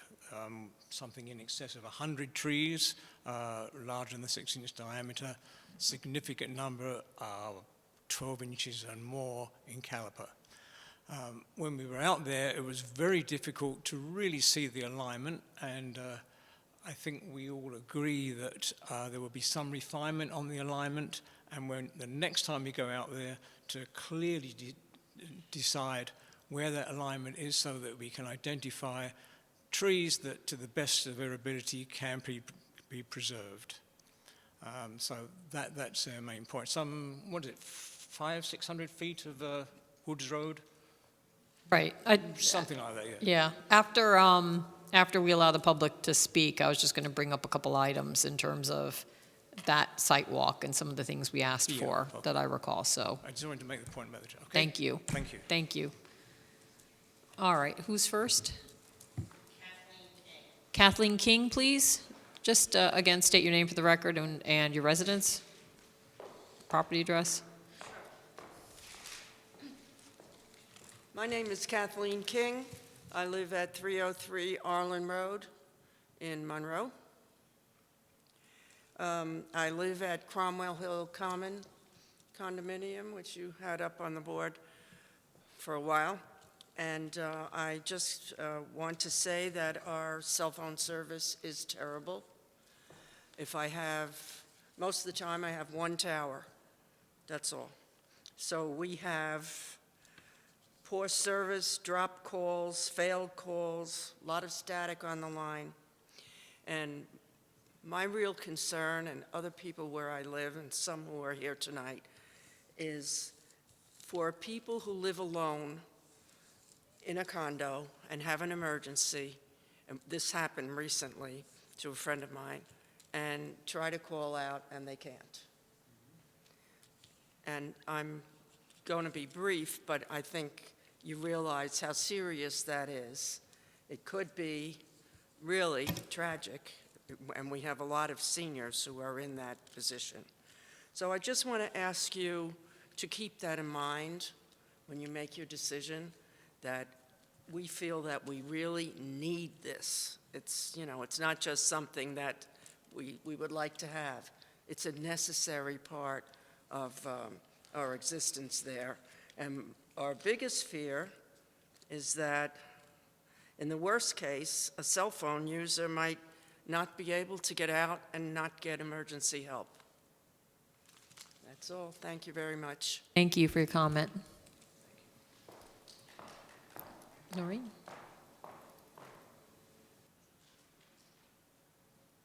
Burback? Burback, again, name and address for the record. Thank you. Hi, my name's Bruce Furbeck, 8 Orchard Street in Monroe. I have some notes here. I appreciate the presentation and everything, but I'm the person whose backyard is where the tower rests. From the best I can tell, it was hard to see the maps, but it looks like it's directly behind my house going up the grade behind the house. The benefit was I didn't see a balloon test done. I'm not sure when it was done, but maybe that means I can't see it. I doubt that. I did see a picture from Park Place at Cromwell Hill Road where it showed my house is at the top of Park Place on Orchard Street. The Strauss Estate is, I think it's about 40 acres. It runs from Quaker Hill almost to Allison Drive. I know if they're signing an agreement with Verizon and the tower people, that there's probably some sort of financial gain for them out of this. The road they want to build is 1,300 feet away from their home on the Strauss Estate, which makes it probably 1,500 feet from Quaker Hill Road or away from where they have to be able to view it. If I look out my kitchen window or my back porch, it's going to be in my backyard. And with that, I'm not an engineer, I looked at the topography maps. The range of the 40 acres of the Strauss Estate ranges anywhere from 850 feet to 935 feet in topography. From what I understand across Monroe, for the towers to communicate with one another, the overlay height is approximately 870 feet. So that means it doesn't have to go at the highest point on the Strauss property. It could be shifted along anywhere on that property.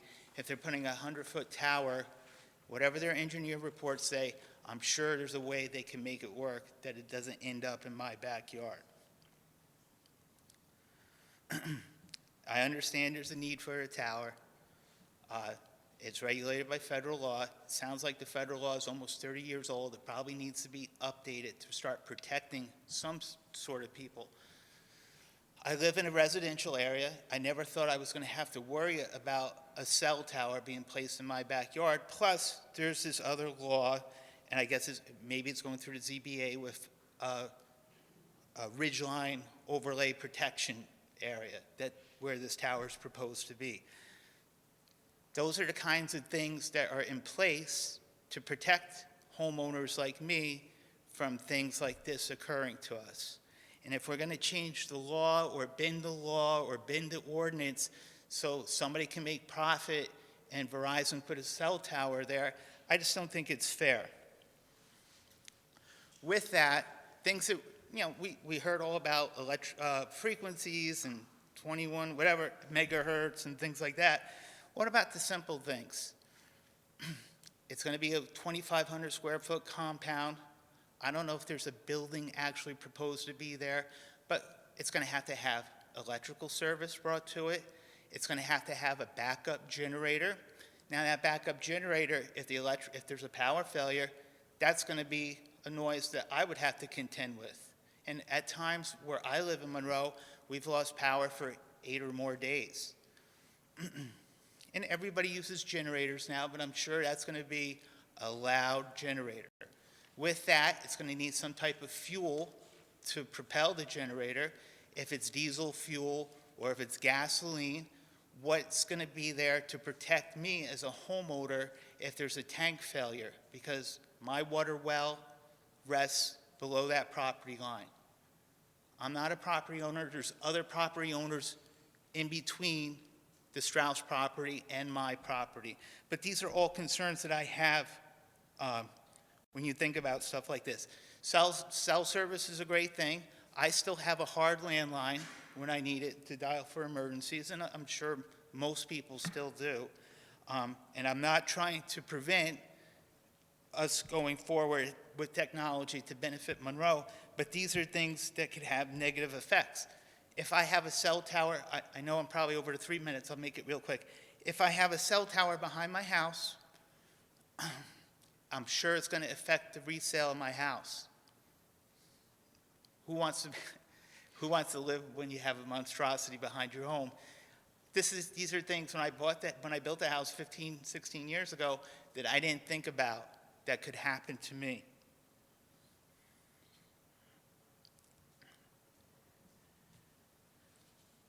Basically, that's it. I just wanted to share what my thoughts were. Thank you. Thank you.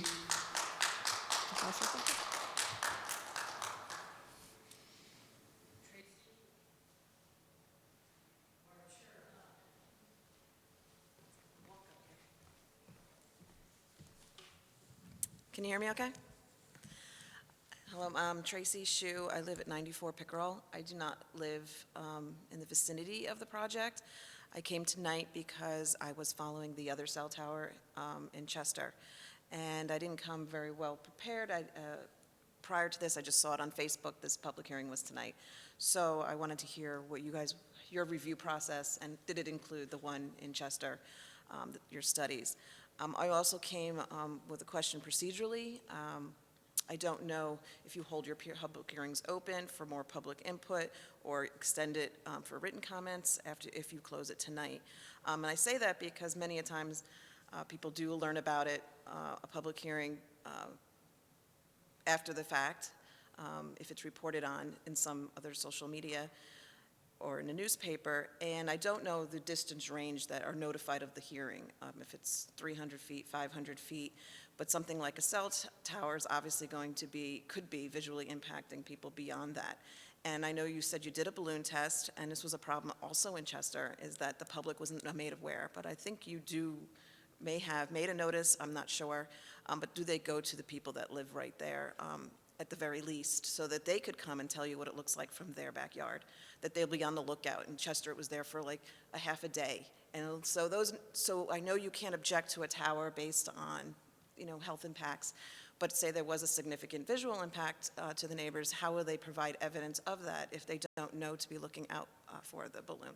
So just throwing that out, there's issues that came up in Chester, and also the alternate sites, same thing, not looking within the property whether there was a better site on it because they were locked into a lease agreement that was decided before an environmental review. So there's challenges with that, with a particular owner, but there was comments about, and I thought that was pretty interesting, about where other places could be a tower, and did the applicant search out, or is this something where the homeowner searched for the cell tower?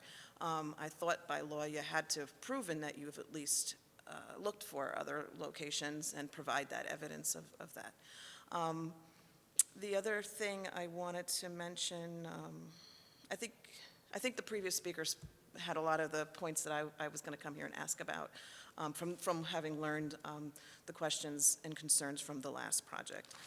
And I guess my only thing was whether or not there would be time for the public to review those documents and maps that I don't think they may have seen ahead of time. I don't know if your notices tells them to go and look for these things on your website or not, if you have that link, but sometimes people just don't know that that's available prior to the meeting. That's it, so thank you. Thank you. Maureen Richard.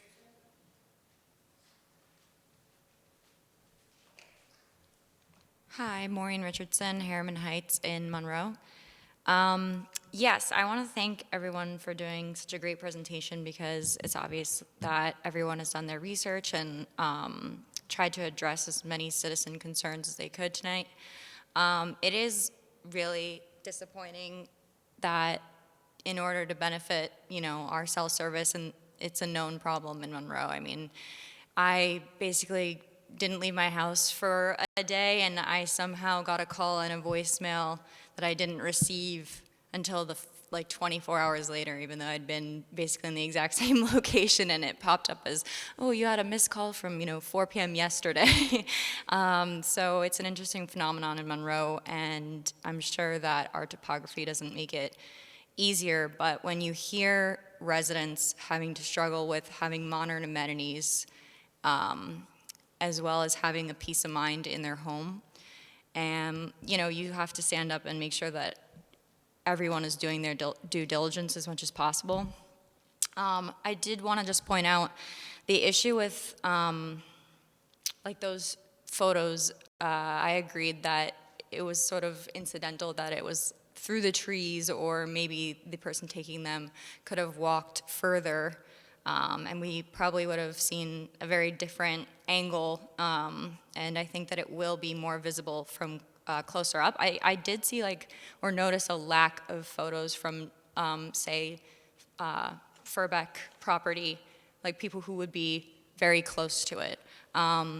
So in the debate of the mono stealth pine and the monopole design, it's hard because you would really want to know what it would look like up close, because I think that would be the justification to go with the monopine, because up close it would be less obtrusive to those residents, but further away, if we're talking about Chester and Monroe, it actually might be valid for visual impact to not do that, but and especially if they can extend the pole an additional 10 to 19 feet. I wasn't sure what number that is, but that's a sizable difference, and it already does look like a bottle brush, extending over the mountain in a way, like those really weird sponges you use to clean water bottles. So, and I did like the Mamaroneck design, though, that seemed more streamlined, and it looked actually like a real tree up close. So that would be the benefit, is somebody as close as the Furbecks are,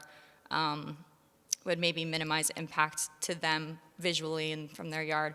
I did want to say, is there anything a resident could do to, say, mitigate property value loss? Because that is a very significant sting to those who, move here and invest in their homes, to have that taken away from them. Could Verizon consider making some of the, something nice in that area, small park, anything like that, that we have the power to ask for, to maybe mitigate that neighborhood's value loss. And I did want to just ask, how close is the closest home?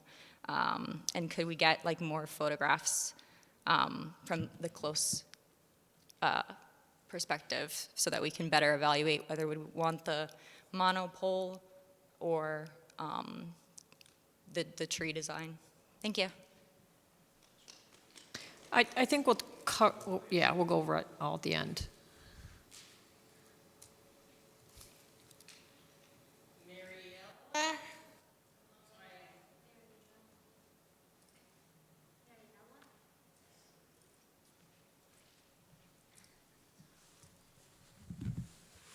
Put that down, you can, to bring it closer.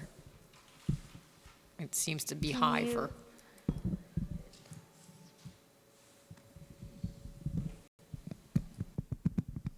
Can you hear me better, or it's still kind of? But we'll see. George will yell at us if we can't hear you. All right, I'll get really close to it. I have some questions for the board. And could you state your name and your address for the record? Marianella Liga, and it's 16 Reynolds Road.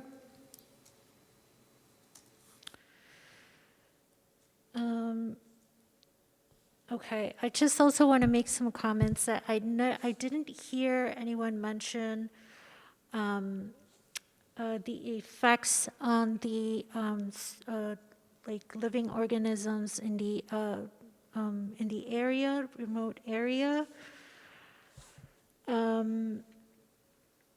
So Are there any laws that stop the tower from being made taller after the tower is already built? So I don't know when you came in, but we did talk about that actually before we opened up the public hearing. And it's a more question of they'd have to come back in for another review at that time. And it also depends on the design of the facility. But actually, ask your questions or make your comments, and then we're going to touch upon all of them that were raised this evening. Okay. What proof is there that for a necessity for another tower that existing towers are not already providing? So is service now not available due to the lack of the proposed tower? Like, how is that need shown? Are 850 megahertz towers already covering this area? If they are, then how is this coverage not suffice? Are there existing 2100 megahertz towers in the area the public can go out and measure for radio frequency radiation? And this is a comment that I also want to make towards the town members to consider that, yes, 2100 megahertz provide a more service in a shorter wave. It's going to be a taller wave, but that also means that there's going to be an increase of radiation coming out of that area, right? Also, just because there's a tower right behind your house doesn't mean you're going to get that coverage. It means if your cell service has an agreement with whoever owns that cell tower to use it, they will be paying a percentage to them. And so that's how your cell phone would work with that cell phone tower. So that, that doesn't even, just having a cell tower doesn't mean that you're actually going to be using it. Also, landlines are actually more of a secure form of communication, because in case of earthquakes or whatever, cell tower can go down versus a ground wire that actually has still is connected. I also want to bring up one last thing, and that is the FCC. The last time the FCC reviewed tests was 1996, and I just learned about this over the internet today before coming here. But there are actual tests that have been done over a period of years from 2007 to 2022. And I just want to mention that the test subjects were exposed to 50 hertz of radio frequency radiation, which is way, way, way below below what is allowed. So it has had effects.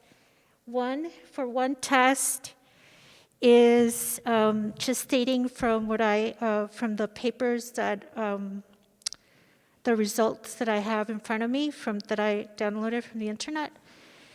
So one test is effects of extremely low frequency magnetic fields, which would be the non-iodizing fields on caspase activities and oxidative stress values in rat brains.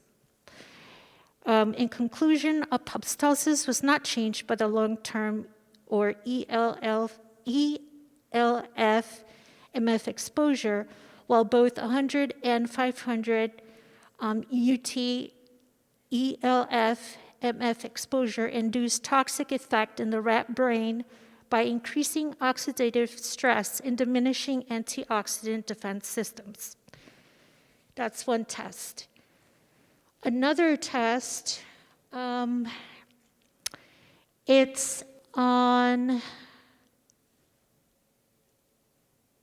how magnetic fields alter the beta amyloid protein carbonyl, and malondialdehyde in rat brains. The results of the study showed that neither ELF's emits used in the study altered BAP level significantly. However, PC and MDA levels were increased by the exposure to 100 and 500 mutees ELF MFs. So it says in conclusion, both levels were altered by long-term exposure to either 100 or 500 mutees ELFs. So that's my comment to the townspeople. I don't live close to the tower. I just came here to suggest that we go and test the exposure for existing towers, maybe the one in Chester, which has the 2100 megahertz, so that people can decide if they can live with that.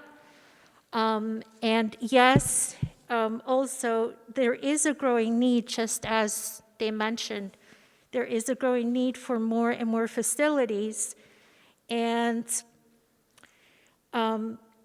just remember that that radiation is not going to be at 850 megahertz, but now at 2100 megahertz, exposing areas with a smaller range to larger waves of radiation. So, Thank you. you're welcome. Nina Silk.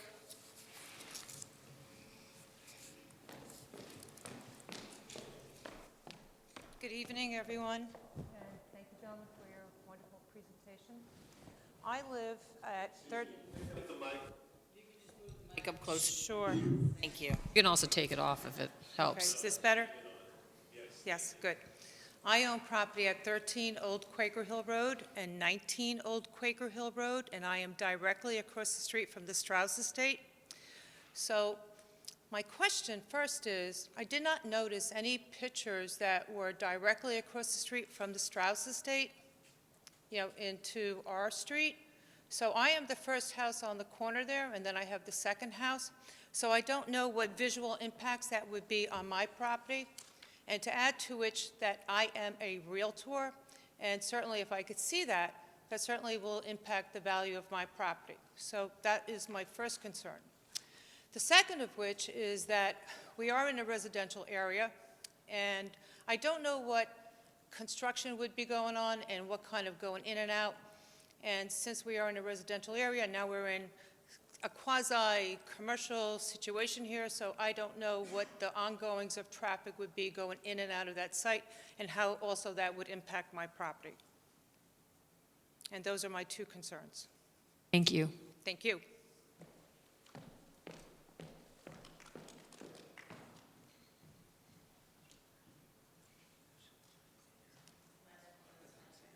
Is there anyone who hasn't spoken that would like to come up and speak who did not sign in?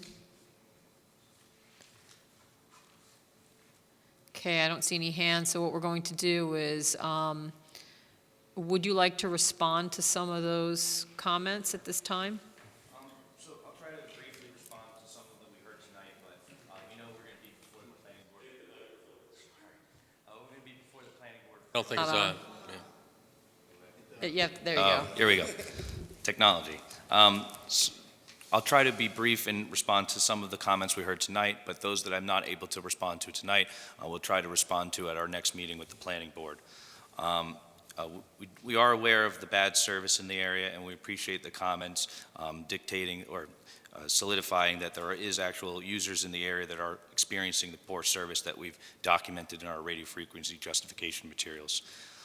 As far as the visibility from the two members that have requested, I guess, a look at what the visibility would be from their particular properties, we'll look into that to see if there's the closest vantage point we can do, if there's anything else that we can do to better document the visibility of the tower. Yeah, I was thinking at a minimum, if we could do a line of sight. That's exactly where we're going. Okay, yeah, so from Mr. Furbeck's and also from Ms. Silk's Correct. properties. So, yeah, we'll be looking into line of sights, but I think we also may have photos from close, so we're going to try to do both, where we can give the photo from the closest vantage point as well as the line of sight.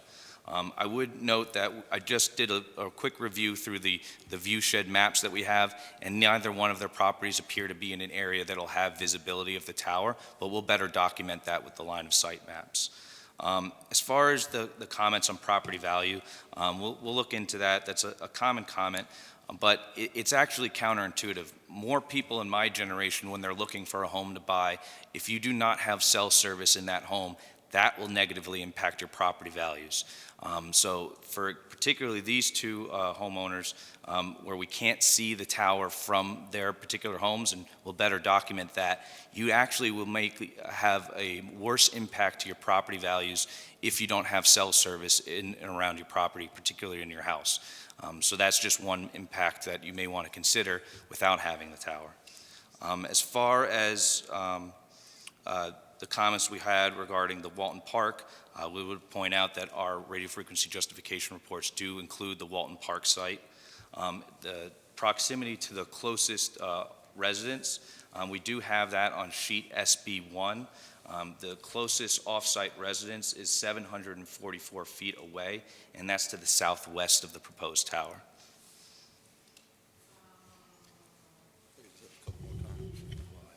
There's one up on Allison Drive, isn't there? So it's SB1 is the closest as the crow flies. So this is a different sheet. The setback plan is SB1.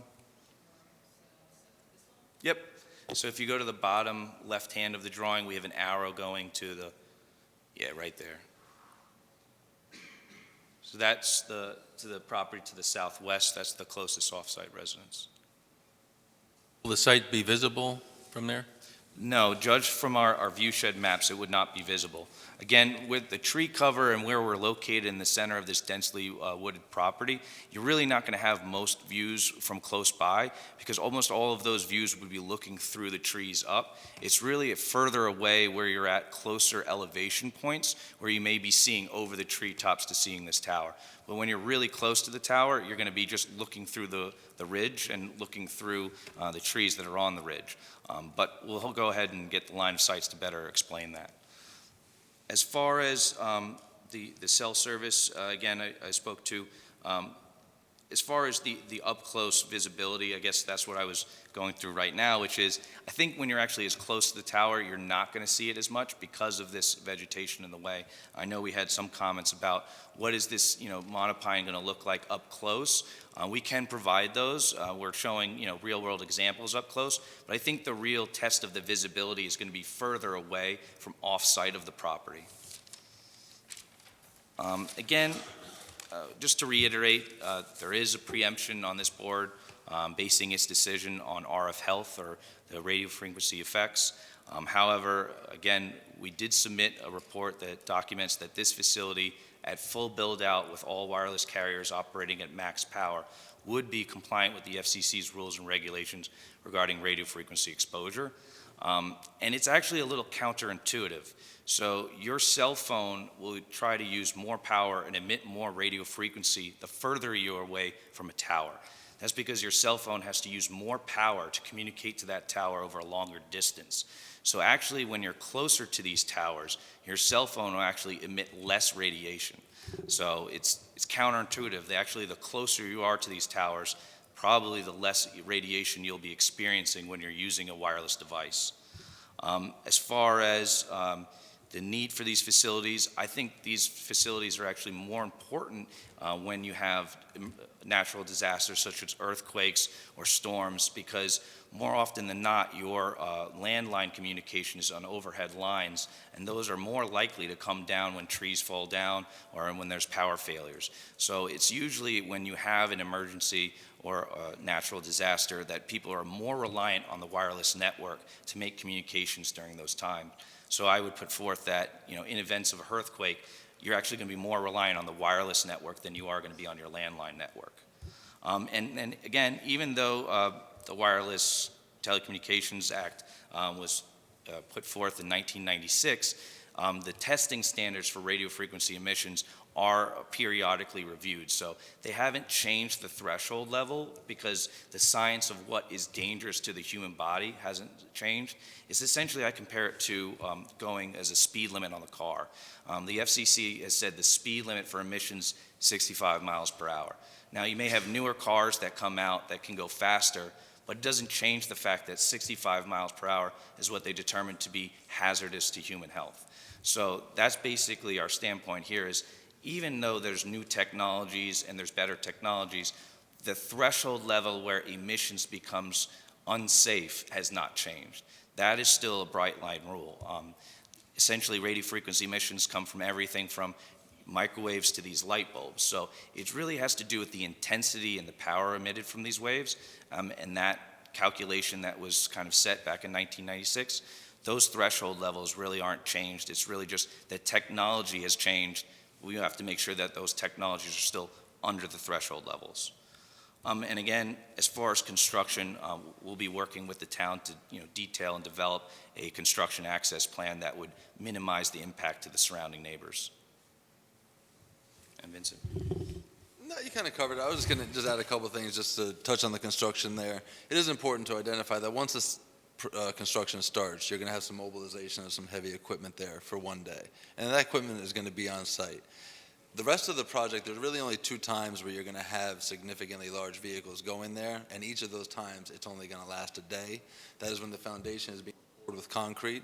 Concrete trucks go in there, and then they're going to leave, and then there's going to be weeks where nothing's going to happen. The concrete is secure. The next point will be when the crane and the tower itself come in. Again, that's one day. The tower gets delivered, the crane picks it and drops it in one day and leaves. So as far as large construction vehicles, it's 2 to 3 days tops over a 3-month time span that the actual construction would occur. There were some questions on the generator, and I'll have my engineers get you some more information. We have dealt with the question of noise and things before on situations where the residents are far closer than this. They only test during the day when necessary. During emergency situations, yes, then it may run more, but we'll be able to show that these generators are designed to have a low noise. We'll also get comments on this containment for any diesel fuel that would be on site. What was that? Well, yeah. I'm not proposing a generator right now anyway, but as a developer, I'm going to be having this tower for a while. If other carriers do, we'll still be able to document the way the generators are handled. The rest, I think we can, I think Dave addressed, and we can handle in future submissions. Especially from Orchard Street and Quaker Hill, I'll just say for myself, I went out there and actually spent a good amount of time near 8 Orchard Street, because that's Palmer Avenue and Park, and that is one of those roads that's actually kind of pointing towards where the site is. So I personally spent a lot of time out there in the car trying to find the balloon, and I could not find the balloon during my visit all day. Similarly, for 13 Old Quaker Hill Road, we do have one photo taken from the beginning of Strauss Lane. I didn't see the balloon personally in that area, but regardless, for both these spots, we will do line-of-sight analysis. Similar to the counterintuitive argument he was making before, the closer you are to these things, you actually see it less because you're looking through the trees, but we'll be able to provide some documentation for both those properties as well. And I think that's it for now. And just one more point to that.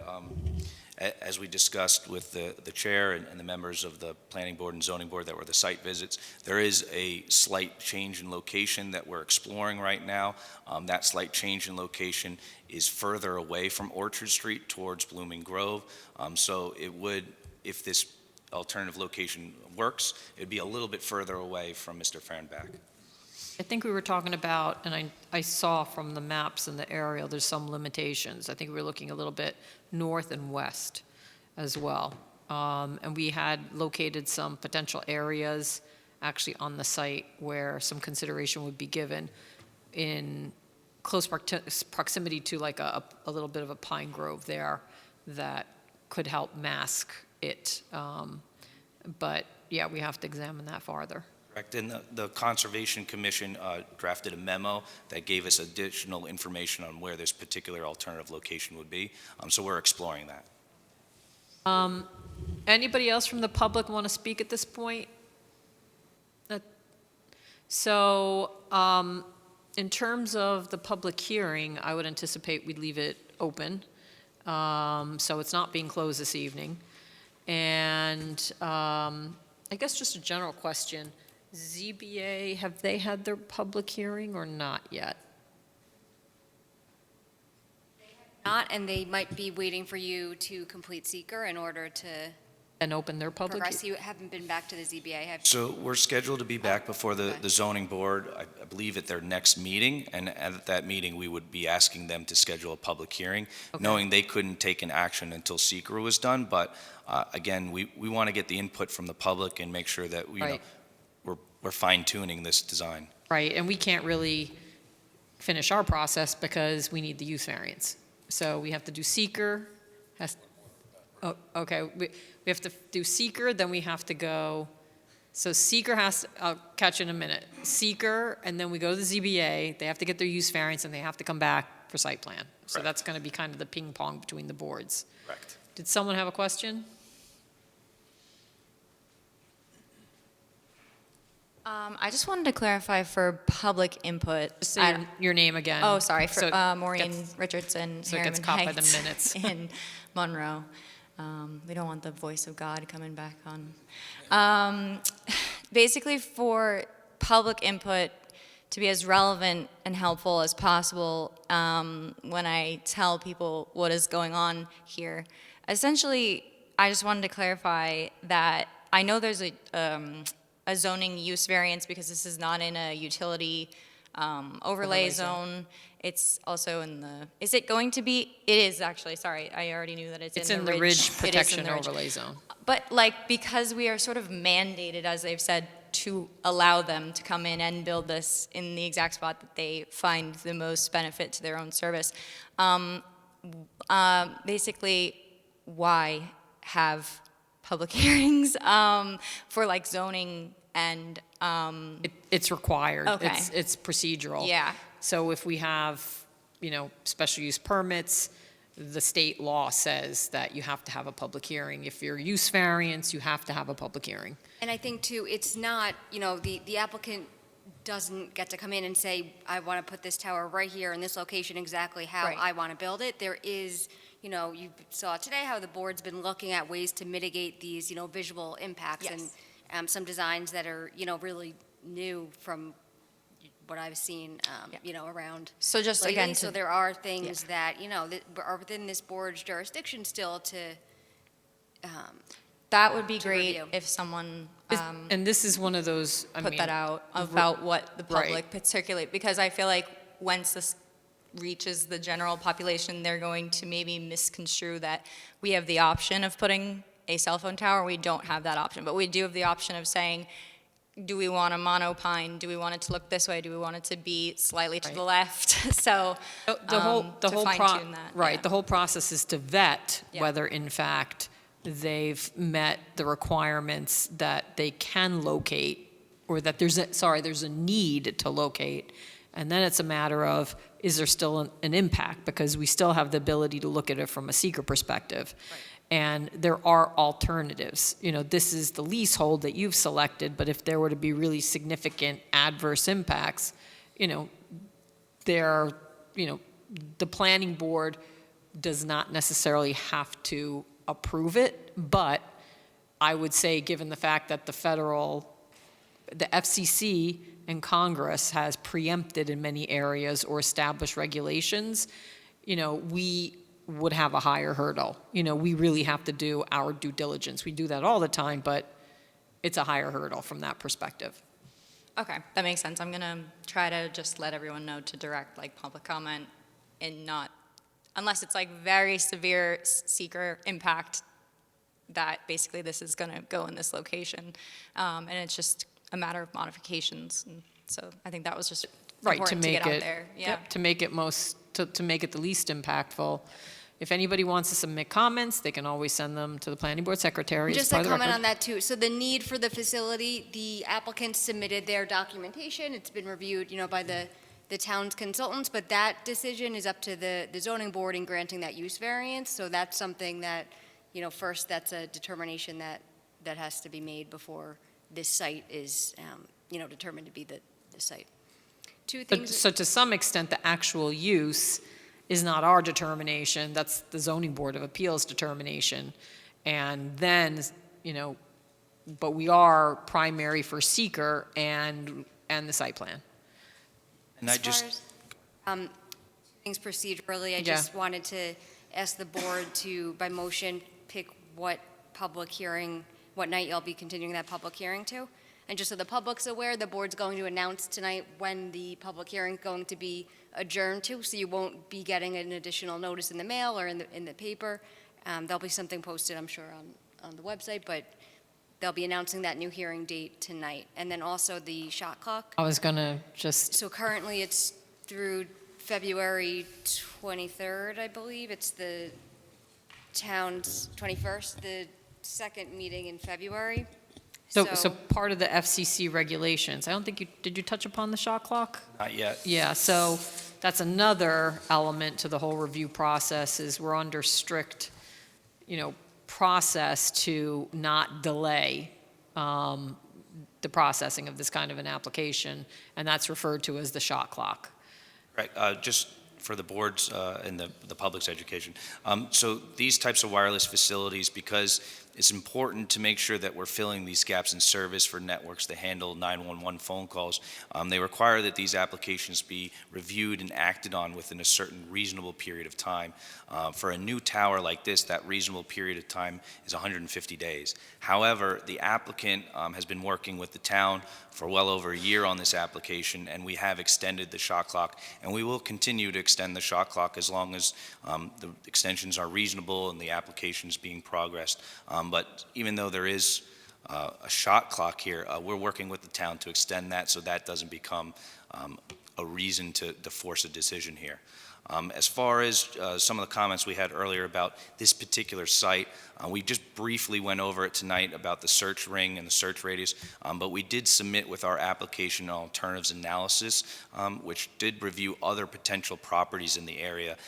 They were not viable locations because of radio frequency standpoints, because of more impact for access drives, or because they weren't leasable properties and the property owners didn't want us to offer a lease. So just as part of the public's education, there were other properties that were reviewed as part of this. This was the only property that was really a viable solution for this gap in service. So two dates. One is we have to, is there a date that works better for you in February, the 1st or the 2nd? Or normally we have our public hearings, I think, on the 2nd, which is the third Tuesday. So does that work for you? Sure. Okay.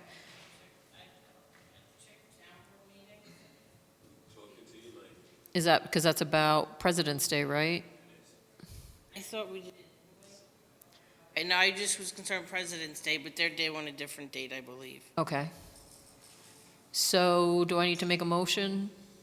So I make a motion that we continue this public hearing to February 21st at 6 o'clock or soon thereafter. May I have a second? I'll second that. That was Jeff. Nick Napoli, Aye. Jeff Manson. Aye. Bonnie Franson. Aye. Pat Shea. Aye. Dylan Penn. Aye. Thank you. Okay, and then shot clock. Do we have to make any requests at this point, or since we're out to February 23rd? You could do it at your next, I like to have your agreement signed before the meeting where they will be here. That way it's just resolved before then. I don't know as far as timing. I know you're doing some exploring about that potential alternative. I don't know, timing-wise, how much, if you, rather than keep doing it every month, maybe to April or. Yeah, so we have two options. We can either, the February 21st meeting happens to be where we extend the shot clock to, so we could have it, solidified and extended on a new date that night, or we can just try to come up with a new date tonight. We'd be happy to extend it another 2 months, and then, again, if we come to that time and need to extend it again, we can discuss it at that time. It probably makes sense only because we know that you have to get the use variance, you have to have the Yeah. public hearing. It'll So- be at least another 2 months. Right. So why don't we, And the shot clock to April 18th? someone want to make? Is that a board meeting date? That's a board Okay, meeting. good. So moved. Second. Okay. Napoli, Aye. Jeff Manson. Aye. Bonnie Franson. Aye. Pat Shea. Aye. Dylan Penn. Aye. Okay, so thank you. We've extended the shot clock. Jeff, did you have an additional comment? Yeah, just a comment in relation to something that Maureen was talking about, and how the public can maybe better understand what we're working with here. So, like others, the federal government has effectively deemed wireless a utility, and applications like this are treated as such. So, our function here on the planning board is administrative, right? We look at the rules and we say, does this fit within the rules and, the laws and all that stuff? And how can we perfect it within those guidelines? With a utility, yes, our hands are a little more tied. There are certain things that have already been determined for us. But keep in mind, it doesn't take the review function out at all. It just changes the shape of the box. Effectively, if you can think of it that way. But we're still here doing our thing for you.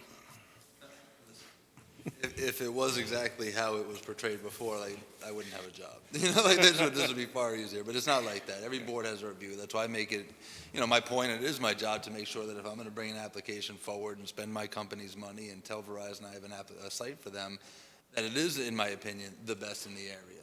Because if it's not and there is a co-location opportunity, you would be in your right to deny us and saying that it's some kind of least intrusive option. I don't think that exists here because I think I've done my job well. But I think you're right. You're not completely, hog-tied back there without any options. So, yeah. Just one other thing I'd like to say. Before the February 21st meeting, I will be trying to work, and I guess we'll work through Noreen, to have another site visit with Dennis, and again, any members from the planning or zoning board that want to attend.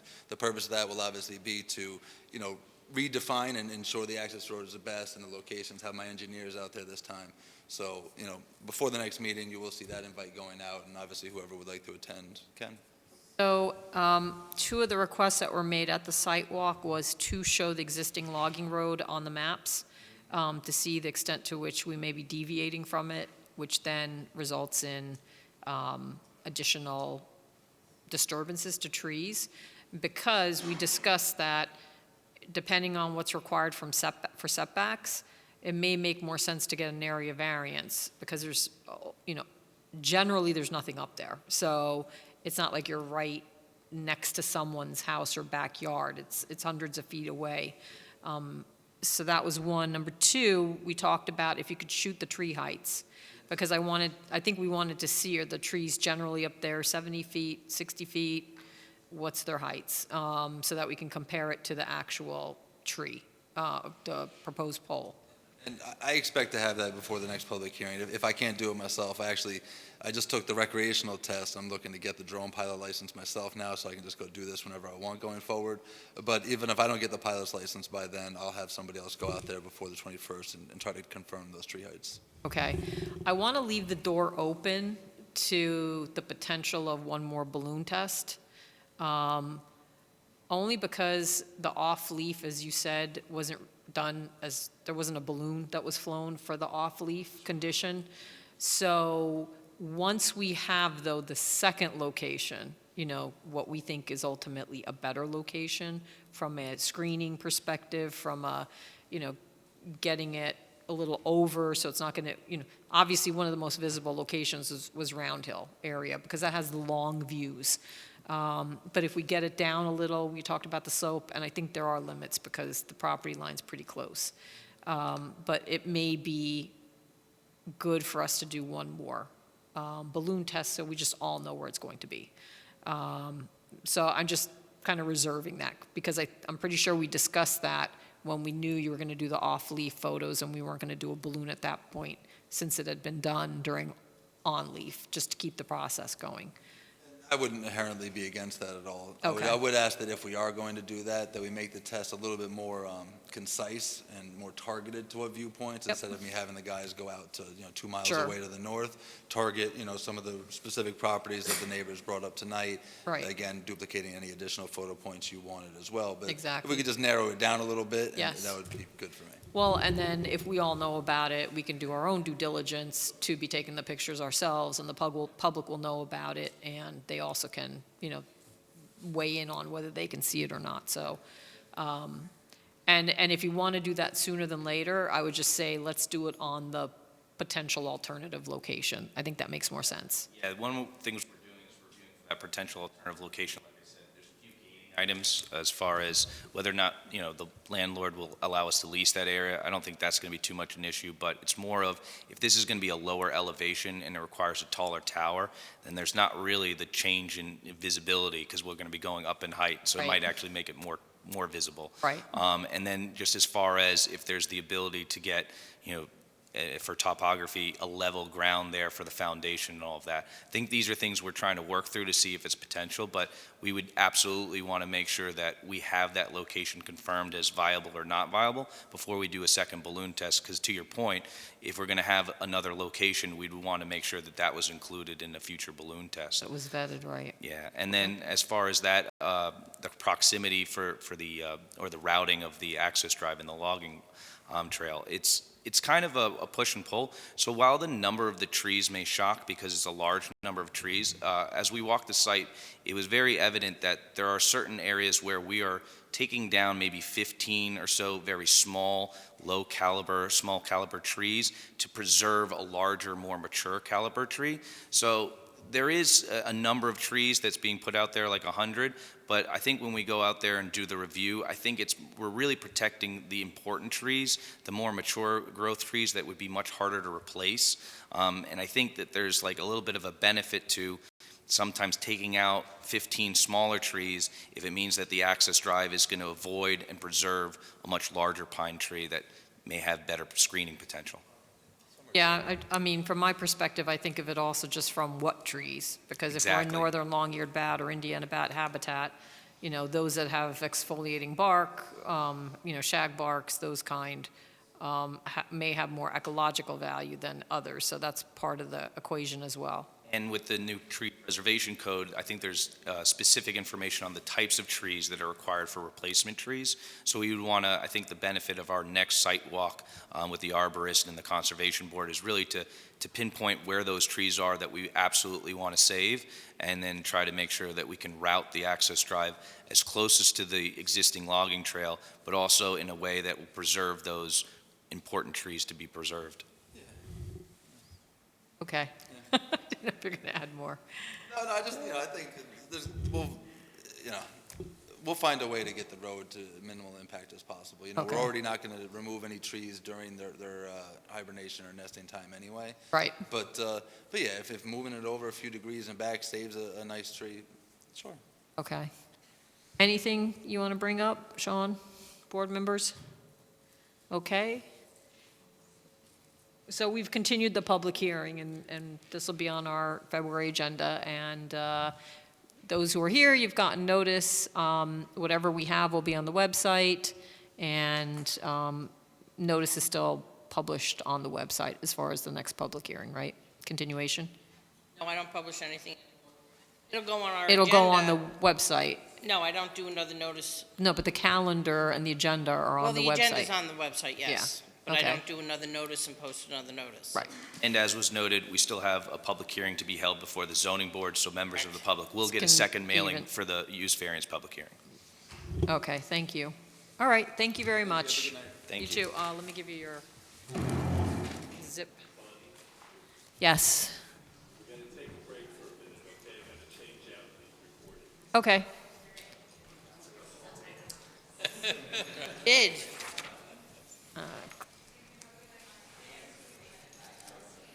Clean out the. Oh, you know what? That's gonna